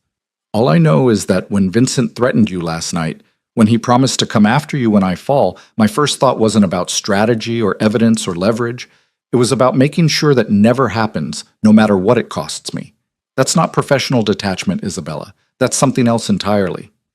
What if I don't want professional detachment? The words escaped before Isabella could think them through. What if I want... Lorenzo's phone rang, shattering the moment. He pulled back with visible reluctance, checking the screen and frowning. I need to take this. It's my contact at the FBI. He stepped outside the greenhouse, and Isabella could hear his voice through the glass panels, professional and controlled once more. The walls had gone back up, and she felt the loss of that brief vulnerability like a physical ache. When he returned, his expression was troubled. We have a complication. What kind of complication? Vincent filed a missing persons report with the police this morning. He's claiming you're mentally unstable and potentially suicidal, that he's concerned for your safety. It's a calculated move. If you surface and contradict his narrative, you look like you're lying to cover embarrassment. If you stay hidden, it reinforces his story that you're unstable and possibly in danger. Isabella felt ice flooding through her veins. He's trying to force my hand, make me come forward and defend myself, which means revealing where I am. Exactly. And he's leveraging his political connections to make sure the missing person case gets priority attention. By tomorrow, your photo will be all over local news, social media, everywhere. The public will be looking for you, which makes it exponentially harder to move you anywhere or keep you hidden long term. So what do we do? Lorenzo was silent for a long moment, his mind clearly racing through options and contingencies. We could go public ourselves, have you make a statement about the forced marriage and your reasons for leaving, but that opens you up to media scrutiny, public judgment, and it gives Vincent opportunities to shape the narrative in ways that hurt you. Or we wait. Let Vincent's missing person report run its course while you stay safely hidden here. Eventually, when no body turns up and no evidence of foul play surfaces, the investigation will go cold. It might take weeks or months, but public attention is fleeting. This will stop being news, and when it does, we'll have more room to maneuver. Weeks or months of hiding, Isabella wrapped her arms around herself, suddenly cold despite the greenhouse warmth. Weeks or months of my mother thinking I'm missing or dead, of strangers searching for me, of Vincent playing the concerned fiancé on television. I know it's not ideal, but it keeps you safe and alive, which are my primary concerns right now. What about your concerns? Isabella challenged. A few minutes ago, you said I'd gotten under your skin, that keeping me safe was personal. Now you're talking about hiding me away for months like I'm just another problem to manage. Lorenzo's expression hardened, defensive walls slamming back into place. Those two things aren't mutually exclusive. I can care about you and still make strategic decisions about your safety. In fact, caring about you makes those decisions even more critical. Strategic decisions, Isabella repeated bitterly. Is that all I am to you? A series of strategic decisions wrapped in personal feelings you're too scared to actually act on? You don't know what you're asking. Lorenzo's voice was tight, controlled in a way that suggested he was fighting to maintain composure. You want me to what exactly? Confess feelings I barely understand myself? Act on attraction that could compromise both our safety? You've been under my protection for 3 days, Isabella. 3 days. That's not enough time to build something real. It's just proximity and adrenaline and what? Isabella stepped closer, refusing to let him retreat behind his walls. You felt it too just now, something real, something that scared you enough to pull away the second your phone gave you an excuse, Don't tell me it's just proximity and adrenaline when I can see in your eyes that you're lying to yourself as much as you're lying to me. The silence stretched between them, taut and crackling with everything unsaid. Lorenzo's hands were clenched at his sides, his jaw tight, and Isabella could see the war happening behind his eyes. The parts of him that wanted to reach for her battling the parts that had spent 2 decades learning not to want anything he could lose. "You're right," he said finally, his voice rough. "I am scared. Terrified, if I'm being honest. Because everyone I've ever cared about has either been destroyed by my world or has destroyed me from the inside out. Sophia died because I couldn't let her go. My parents hate me for turning evidence against my father. The few friends I had growing up chose loyalty to the old neighborhood over loyalty to me when I went legitimate. I've learned that caring about people is a liability I can't afford. And yet you built a household full of people you've saved, staff who are loyal to you, a security team that would walk through fire for you. You're surrounded by people who care about you, Lorenzo. You're not as alone as you pretend to be.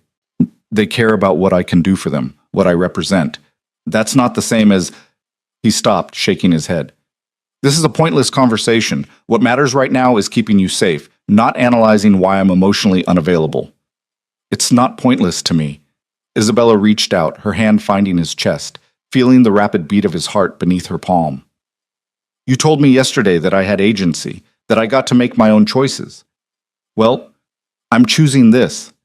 I'm choosing to care about you despite the danger, despite the complications, despite every logical reason why I shouldn't. You don't get to take that choice away from me because you're scared." Lorenzo's hand came up to cover hers, his grip tight. "You have no idea what you're choosing. The world I live in, the enemies I've made, the darkness I carry. It's not something you just decide to wade into because you feel grateful for protection or attracted to danger." "I'm not grateful and I'm not attracted to danger. I'm attracted to you, the man who grows orchids to balance out the violence in his life, the man who's carried guilt for 20 years over something that wasn't his fault, the man who risks everything for strangers because he understands what it means to be powerless." Isabella's voice softened. "I see you, Lorenzo, not the strategic operator or the dangerous protector. I see the person underneath all that armor, and I want to know him better." For a moment, she thought he might pull away, might retreat behind his walls and end this conversation with cold professionalism.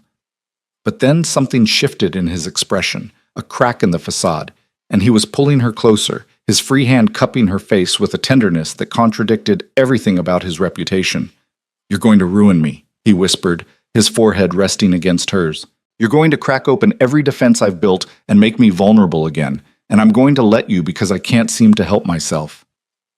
"Good," Isabella breathed. "I want you vulnerable. I want you real. I want..."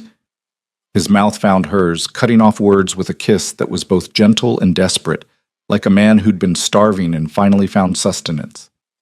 Isabella's hands fisted in his sweater, pulling him closer, and for a perfect, crystalline moment, nothing else existed. Not Vincent's threats, not the complications of their situation, not the uncertain future. Just this, just them, just the terrifying honesty of 2 damaged people choosing to reach for each other, despite every reason not to. When they finally broke apart, both breathing hard, Lorenzo's eyes held something Isabella hadn't seen there before. Hope, fragile and new and terrifying in its vulnerability. "This is a terrible idea," he said, but he was smiling, really smiling, and it transformed his whole face. "Probably," Isabella agreed, "but I'm done with good ideas that make me miserable. I'd rather try a terrible idea that makes me happy." "Even if happiness is temporary? Even if this all falls apart in spectacular fashion?" "Even then." Isabella's fingers traced the line of his jaw, memorizing the feel of him. "My whole life has been about avoiding risk, playing it safe, doing what I was told. And where did that get me? Barefoot in a wedding dress, running for my life. Maybe it's time to try something different." Lorenzo captured her hand, pressing a kiss to her palm. "You should know what you're getting into. My enemies become your enemies. My isolation becomes your isolation. The danger I live with becomes danger you live with. That's not a metaphor, Isabella. That's reality. I know, and I'm choosing it anyway. I'm choosing you." The words seemed to break something open in Lorenzo, some final resistance crumbling. He pulled her close again, his arms wrapping around her like he could shield her from the world through sheer force of will. "Then we'll figure it out," he murmured against her hair. "Together. No more strategic decisions that leave you in the dark. No more pretending this is just about protection. We'll build something real, whatever that looks like, and we'll defend it against whoever tries to take it away." Isabella sank into his embrace, letting herself feel safe in a way that had nothing to do with armed guards or security systems. This was different, the safety of being known, being chosen, being valued for herself rather than what she represented or what she could provide. They stood like that for long minutes, neither willing to break the spell. But eventually, reality intruded in the form of Marcus's voice through Lorenzo's earpiece. "Boss, we have movement at the perimeter. News vans. Looks like Costello leaked this address to the media." Lorenzo's arms tightened around Isabella before he reluctantly stepped back, professionalism sliding back into place even as something softer lingered in his eyes. "How many?" "3 so far, but more are coming. They can't get through the gates, but they're setting up cameras on the street, going live with speculation about whether the missing bride is being held here." "Of course they are." Lorenzo's jaw tightened. "Vincent's escalating, using public pressure to force my hand. If I don't produce Isabella to prove she's safe, the narrative becomes that I'm holding her against her will. If I do produce her, she's exposed to media scrutiny, and Vincent has eyes on her 24/7. "What do we do?" Isabella asked, fear creeping back in despite the warmth still lingering from their moment together. Lorenzo's eyes were calculating now, the strategic operator emerging to handle the crisis. "We control the narrative before Vincent can. You're going to make a statement, but on our terms. A video released through secure channels showing you're safe, unharmed, and here by choice. We'll include enough detail about the forced marriage and Vincent's history to put him on the defensive. He'll retaliate. Let him. The more he lashes out publicly, the more he exposes himself. And I have the evidence to back up every claim you make." Lorenzo was already pulling out his phone, making calls, setting wheels in motion. "Marcus, set up a recording space, something that looks professional but not staged. I want this released within the hour to every major news outlet simultaneously. And get our lawyer on standby. Vincent's going to scream defamation, and I want to be ready to bury him in documentation." As Lorenzo coordinated the response, Isabella watched him work, seeing the layers of the man she was beginning to understand. The protector, the strategist, the gardener who grew orchids for balance. The guilt-ridden son still atoning for a girl's death 2 decades ago. And underneath it all, the vulnerable man who just admitted that she was cracking open his defenses, making him want things he'd taught himself not to want. The next hours were a blur of preparation. Isabella was given talking points, but encouraged to speak from the heart. Makeup was applied to conceal the exhaustion, but the bruises on her wrists were left visible, strategic evidence of what she'd been running from. Lorenzo stood just off camera, his presence a steady anchor as she prepared to tell her story to the world. "Remember," he said quietly, just before they started recording, "this is your truth. Speak it clearly, without apology, and let the consequences fall where they may. I'll handle Vincent. You just handle being honest." Isabella nodded, drawing strength from the warmth in his eyes. Then the camera was rolling, and she was speaking words she'd never thought she'd say out loud, exposing the ugly reality of her father's debts and Vincent's coercion, the forced engagement, and the violence that had driven her to run. When it was done, when the recording was complete and being uploaded to secure servers for immediate release, Isabella felt simultaneously lighter and more terrified than she'd ever been.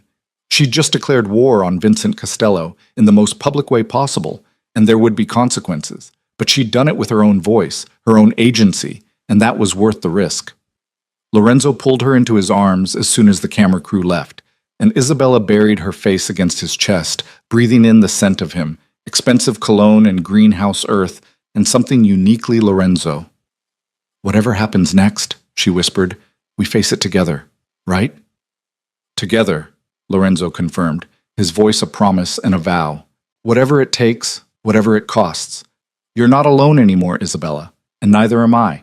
The video went viral within 3 hours of its release, exploding across social media and news networks with the kind of velocity that transformed private tragedy into public spectacle. Isabella watched the response unfold from Lorenzo's study, his laptop open to multiple news feeds showing her face, her words, her visible bruises being dissected by strangers who suddenly had opinions about her life. Former bride exposes forced marriage arrangement, read one headline. Runaway heiress accuses prominent businessman of coercion, claimed another.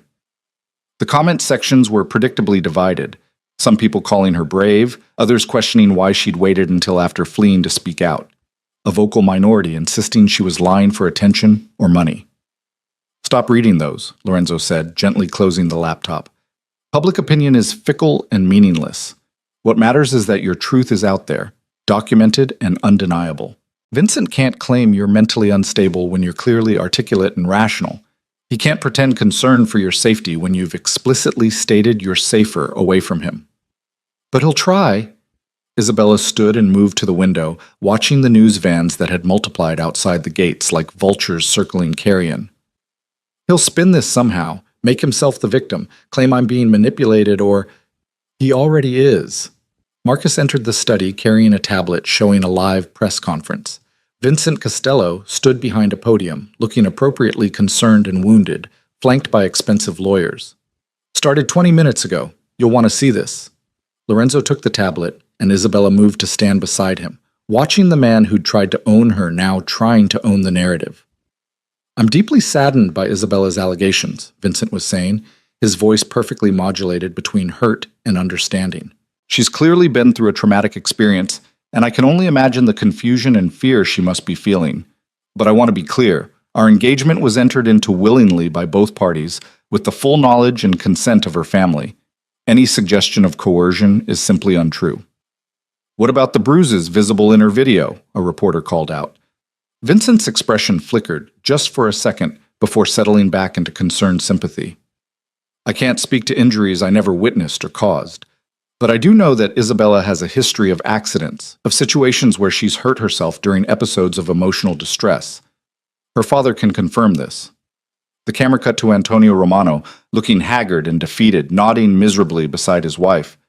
My daughter has always been fragile, he said, his voice breaking. Since she was young, she struggled with depression, with harming herself when overwhelmed. We thought marriage to a good man like Vincent would give her stability, purpose. We never imagined she'd react this way. Isabella felt the room spin. Her father was lying on national television, rewriting her history to support Vincent's narrative, painting her as mentally unstable and self-destructive. It was a betrayal so complete, so devastating, that she couldn't even process it properly. He's lying, she whispered. I never hurt myself, never had depression or episodes or any of that. He's making it up to protect Vincent, to justify what they tried to do to me. I know. Lorenzo's arm came around her shoulders, steady and grounding. And we can prove it. Medical records, school records, testimony from people who actually know you. We'll dismantle every lie your father just told, but we do it strategically, not emotionally.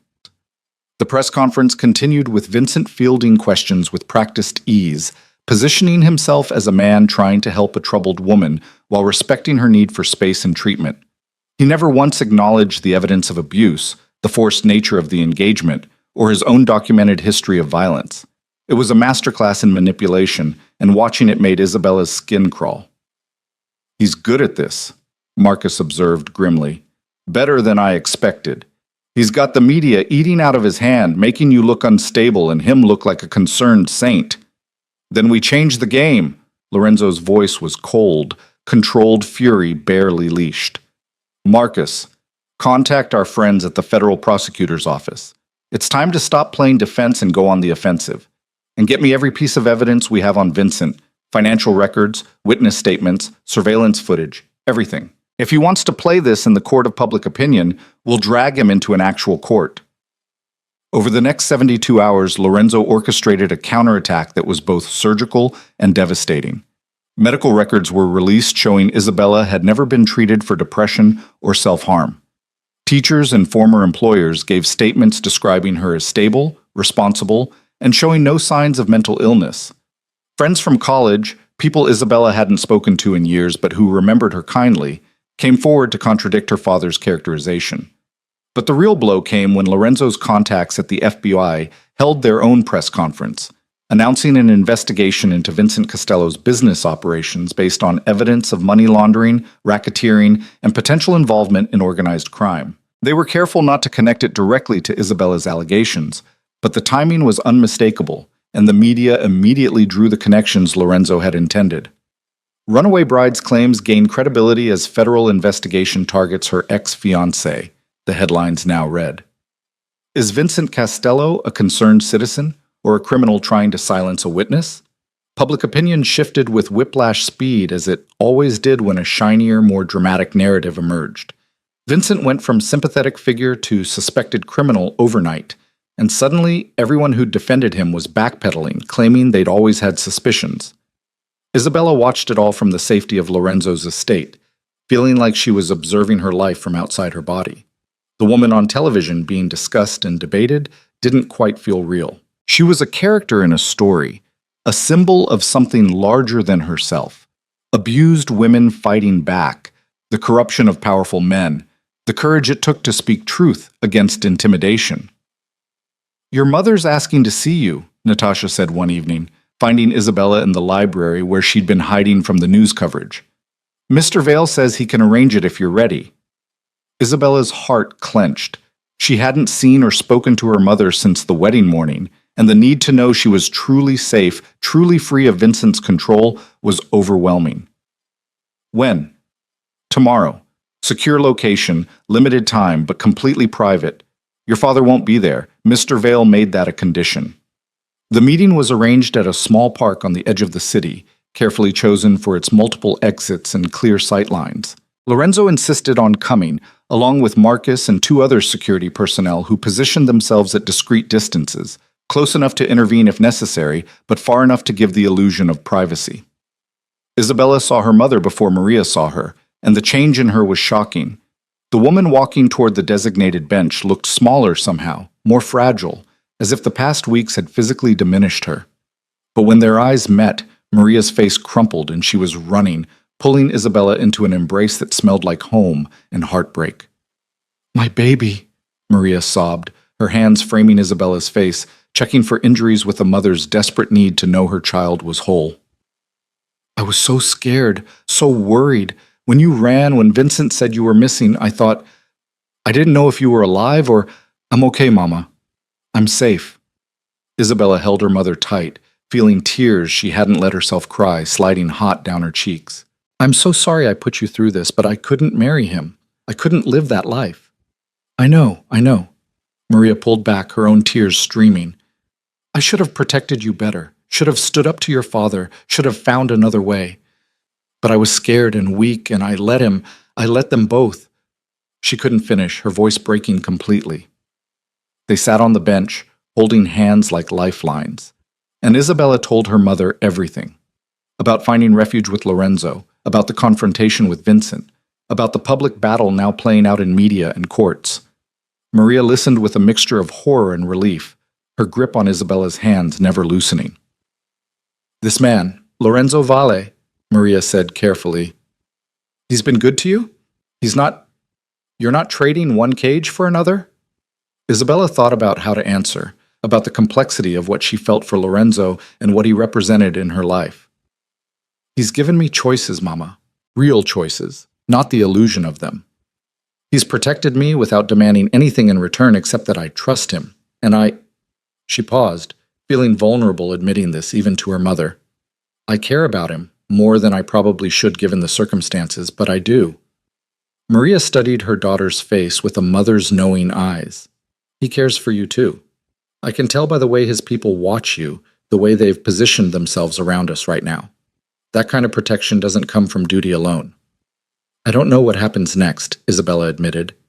"Vincent's facing federal charges, but that could take months or years to resolve. My father—" She couldn't hide the bitterness in her voice. "He chose Vincent and his debts over me. I don't know if I can forgive that. Your father is a weak man who's made terrible choices his entire life." Maria's voice was stronger now, steadier. "I've enabled him for too long, prioritized keeping peace over protecting you. But that ends now. I filed for divorce, Isabella. I'm done being married to a man who would sacrifice his daughter to save himself." The words hit Isabella like a physical shock. Her mother, who'd stayed through decades of gambling and failure and emotional abuse, was finally leaving. "Mama, are you sure? Where will you go? How will you—" "Lorenzo Valle has offered to help me. A small apartment, assistance finding work, legal representation for the divorce." Maria smiled, and it was the first genuine smile Isabella had seen on her face in years. "I spent so long being afraid of what would happen if I left, convinced I couldn't survive on my own. But watching you run, watching you choose yourself despite the cost, it showed me that survival isn't the same as living. I want to live again, Bella. Really live, not just exist in fear." Isabella pulled her mother close again, crying now for different reasons. Grief for the years lost to fear, relief that her mother was finally choosing freedom, hope that they both might build lives worth living. Around them, Lorenzo's security maintained their careful perimeter, and Isabella caught sight of Lorenzo himself standing at a distance, his eyes on her with an expression that was tender and protective and something deeper she didn't have words for yet. The meeting lasted an hour before Lorenzo gently indicated it was time to go, the risk of exposure increasing with every minute. Isabella and Maria parted with promises to see each other again soon, properly, without the shadow of fear and surveillance hanging over them. "Your mother's stronger than she appears," Lorenzo said as they drove back to the estate. "It takes courage to leave a marriage after that many years, especially when you've convinced yourself you're not capable of independence." "She learned it from watching me run," Isabella said softly. "I never thought my escape would give anyone else courage. But maybe that's how it works. One person chooses freedom, and it shows others that freedom is possible." Lorenzo's hand found hers, their fingers interlacing naturally. "You've been very brave, Isabella, braver than you probably realize. And you've handled the public scrutiny with grace I'm not sure I could have managed." "I had good support." She squeezed his hand. "I'm still terrified about what comes next, but I'm not facing it alone anymore. That makes all the difference." The federal investigation into Vincent's operations moved with surprising speed, helped along by the evidence Lorenzo had been collecting for years, and by witnesses who suddenly felt safe enough to come forward now that Vincent's protection had cracked. Within 2 weeks, formal charges were filed for money laundering, racketeering, and conspiracy. Vincent's assets were frozen, his operations disrupted, and his carefully constructed reputation lay in ruins. Antonio Romano, desperate to distance himself from the criminal charges threatening to sweep up anyone associated with Vincent's organization, gave a tearful television interview admitting he'd lied about Isabella's mental health, claiming he'd been coerced by Vincent and fear for his family's safety. It was a transparent attempt at self-preservation, and Isabella felt nothing but contempt watching her father try to rewrite history again to paint himself as another victim rather than an active participant in her attempted sale. "He's pathetic," she said, watching the interview from Lorenzo's study, where they'd taken to spending evenings together, sometimes talking, sometimes just existing in comfortable silence while he worked, and she read. "He's a cautionary tale," Lorenzo corrected.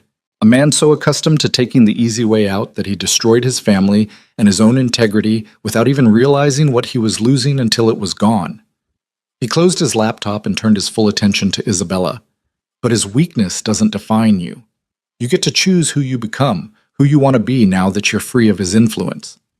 "I've been thinking about that," Isabella said. "About what comes next, what I want to do with this freedom I fought so hard for. And I want to help other women, the ones trapped in situations like mine, the ones who think they have no choices because powerful men and weak families have convinced them that submission is their only option." Isabella's voice grew stronger as she spoke, conviction replacing uncertainty. "I want to create something real, something that gives women resources and support to escape, to rebuild, to know they're worth more than what anyone tried to make them accept." Lorenzo's expression softened into something that looked like pride. "That's a good purpose, a worthy one, and I can help. Funding, legal resources, connections to organizations already doing that work." "I don't want your money," Isabella said quickly. "Or I don't want to just take your money. I want to build this myself, earn it, make it something I can point to and say, I created this with my own effort and choices." "Then let me offer you a job instead," Lorenzo proposed. "I've been thinking about expanding my operations to include a formal victim advocacy division, legal assistance, safe housing, protection services for people escaping dangerous situations. You could run it, build it from the ground up, hire staff, create protocols. You'd have full autonomy and a real salary, not charity. The offer took Isabella's breath away with its implications. It was partnership, not rescue, opportunity, not obligation, the chance to transform her trauma into purpose, her escape into a roadmap for others. Yes, she said. Yes, I want that. I want to build something that matters. Good. Lorenzo's smile was warm, genuine. We'll start planning tomorrow, but tonight, he stood and extended his hand. I have something to show you. Isabella took his hand and let him lead her through the mansion, out into the gardens where evening was settling in golden light.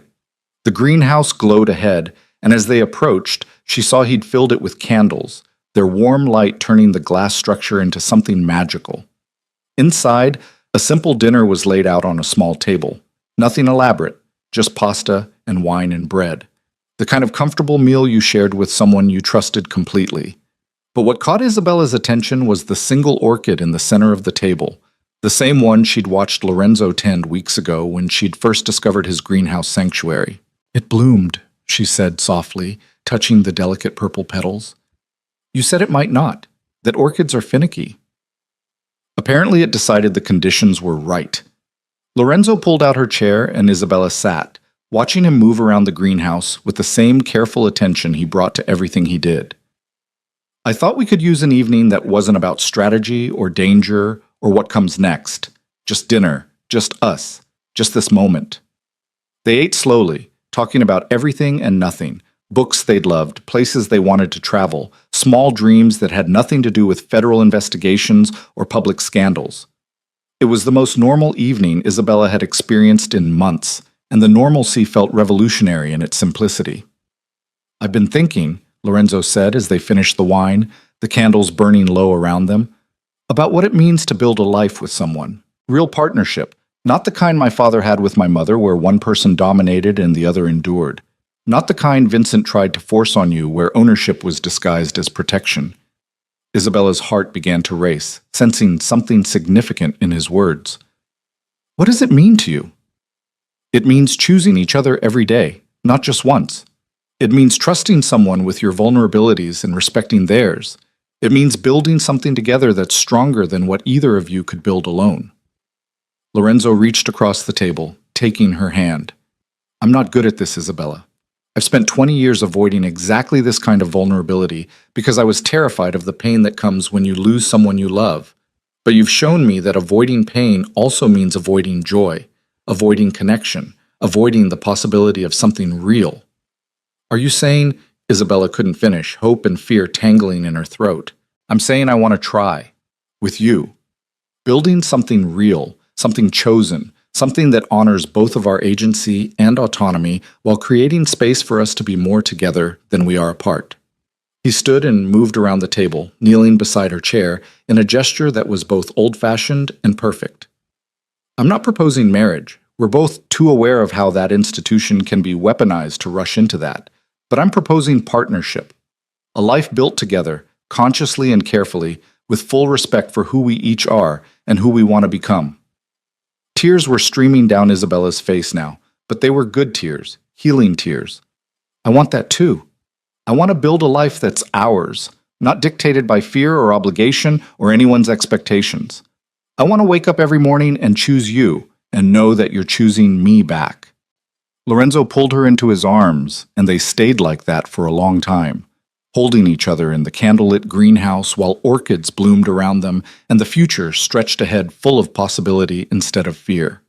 The next 6 months were a whirlwind of building and becoming. Vincent's trial became a media sensation, and his conviction on multiple charges brought a sense of closure that Isabella hadn't known she needed. Her father's divorce from her mother was finalized, and Maria Romano started over in a small apartment with a job at a bookshop and a peace in her eyes that Isabella had never seen before. Isabella threw herself into creating the victim advocacy division of Lorenzo's company, hiring staff, developing protocols, creating safe houses and legal resources for women escaping dangerous situations.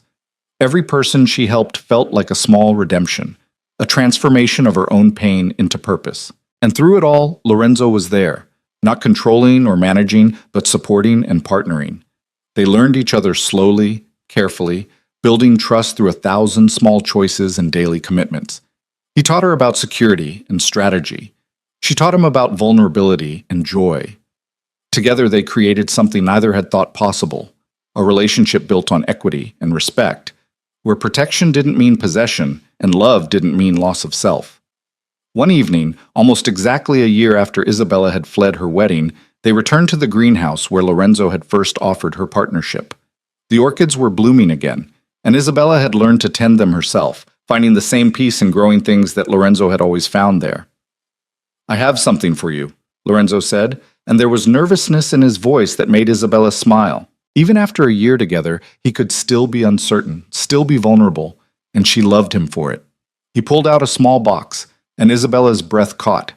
Inside was a ring, not a diamond, but a deep purple sapphire surrounded by smaller stones that caught the greenhouse light.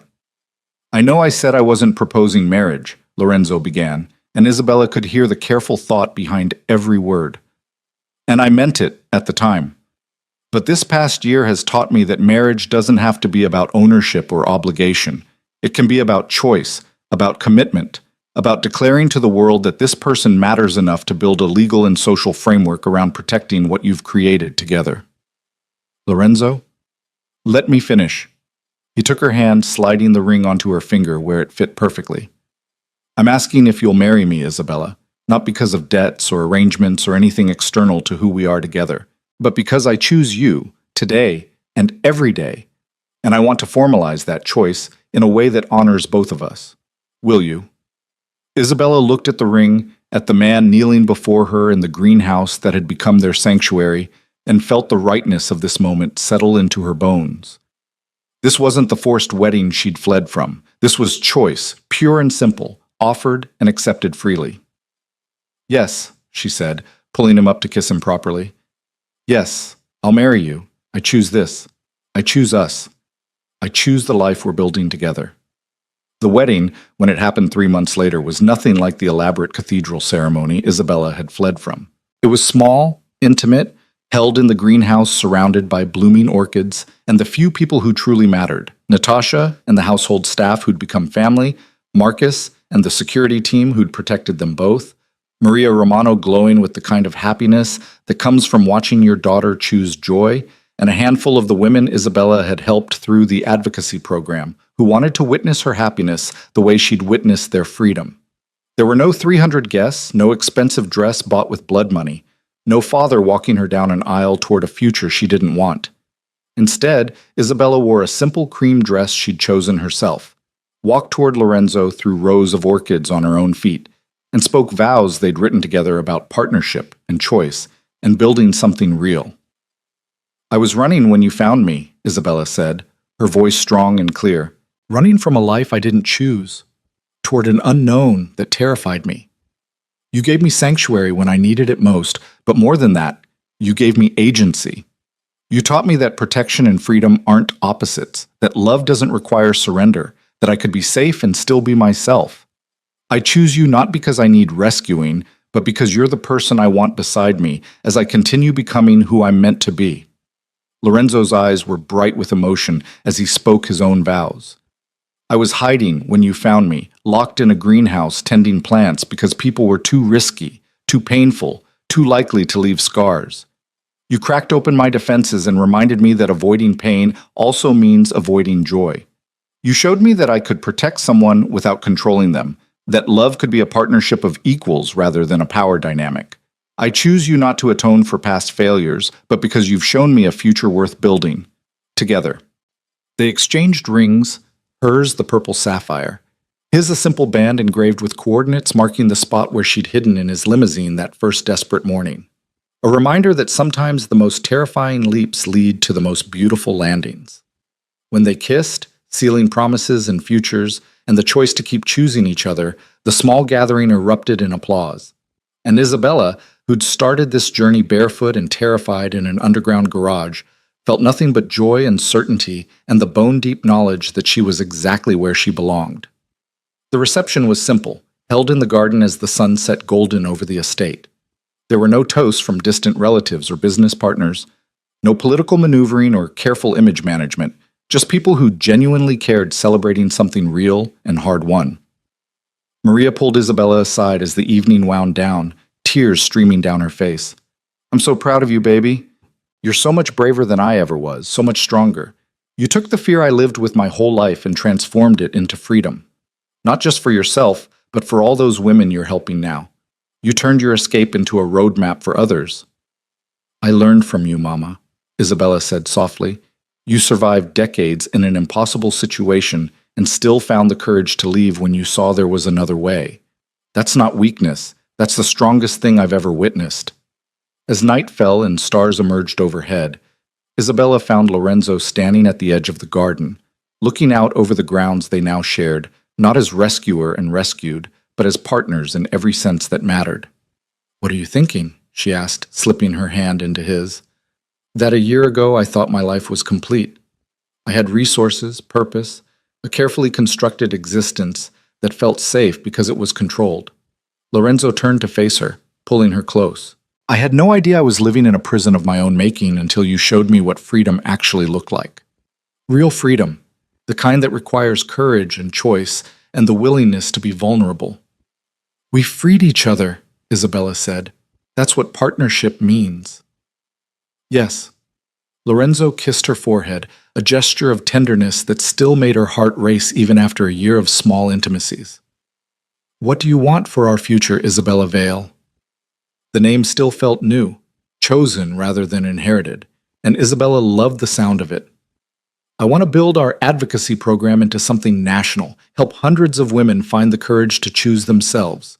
I want to keep growing orchids with you in the greenhouse on quiet evenings. I want to have children someday, when we're ready, and teach them that love is about respect and choice, not power and control. I want ordinary happiness and extraordinary purpose, and I want to experience all of it with you." "That sounds perfect," Lorenzo said simply. "Every word of it." They stood together in the garden as their wedding guests departed, as the estate settled into peaceful quiet, as the future they'd chosen together stretched ahead full of possibility. Isabella thought about the terrified woman who'd hidden in a stranger's limousine, about the long path from that desperate moment to this peaceful one, about every choice that had led her here. She wouldn't trade a single moment of it, not the fear, not the pain, not the uncertainty. Because every experience had shaped her into someone capable of choosing this love, this life, this partnership with a man who'd learned to balance protection with freedom, who grew orchids to balance darkness, who transformed his own guilt into a crusade to help others. Later that night, in the bedroom they now shared, Lorenzo found Isabella standing by the window looking out at the greenhouse glowing in the moonlight. "Second thoughts?" he asked, only half joking. Isabella turned to him with a smile that held nothing but certainty. "Not even for a second. I was just thinking about how far we've both come. From that first morning when I was hiding in your car, terrified and alone, to now. Together. By choice. The best choices are the ones we make freely," Lorenzo said, pulling her into his arms. "And I'll choose you every day for the rest of our lives." "Promise?" Isabella asked, even though she already knew the answer. "Promise," Lorenzo confirmed, sealing the vow with a kiss that tasted of future and hope and the absolute certainty that they'd found something worth every risk, worth every fear, worth every painful step that had led them to each other. In the greenhouse below, orchids continued to bloom, patient and persistent, transforming careful tending into unexpected beauty. Much like the love that had grown between two wounded people who'd learned that sometimes the most terrifying leaps of faith lead to the softest landings, and that freedom chosen is always sweeter than safety imposed. This was their beginning, hard-won and carefully chosen, built on respect and trust, and the revolutionary act of two people deciding they were worth loving exactly as they were. And as they fell asleep in each other's arms, the future stretched ahead full of promise. Not perfect, never promised to be easy, but absolutely completely theirs to build together.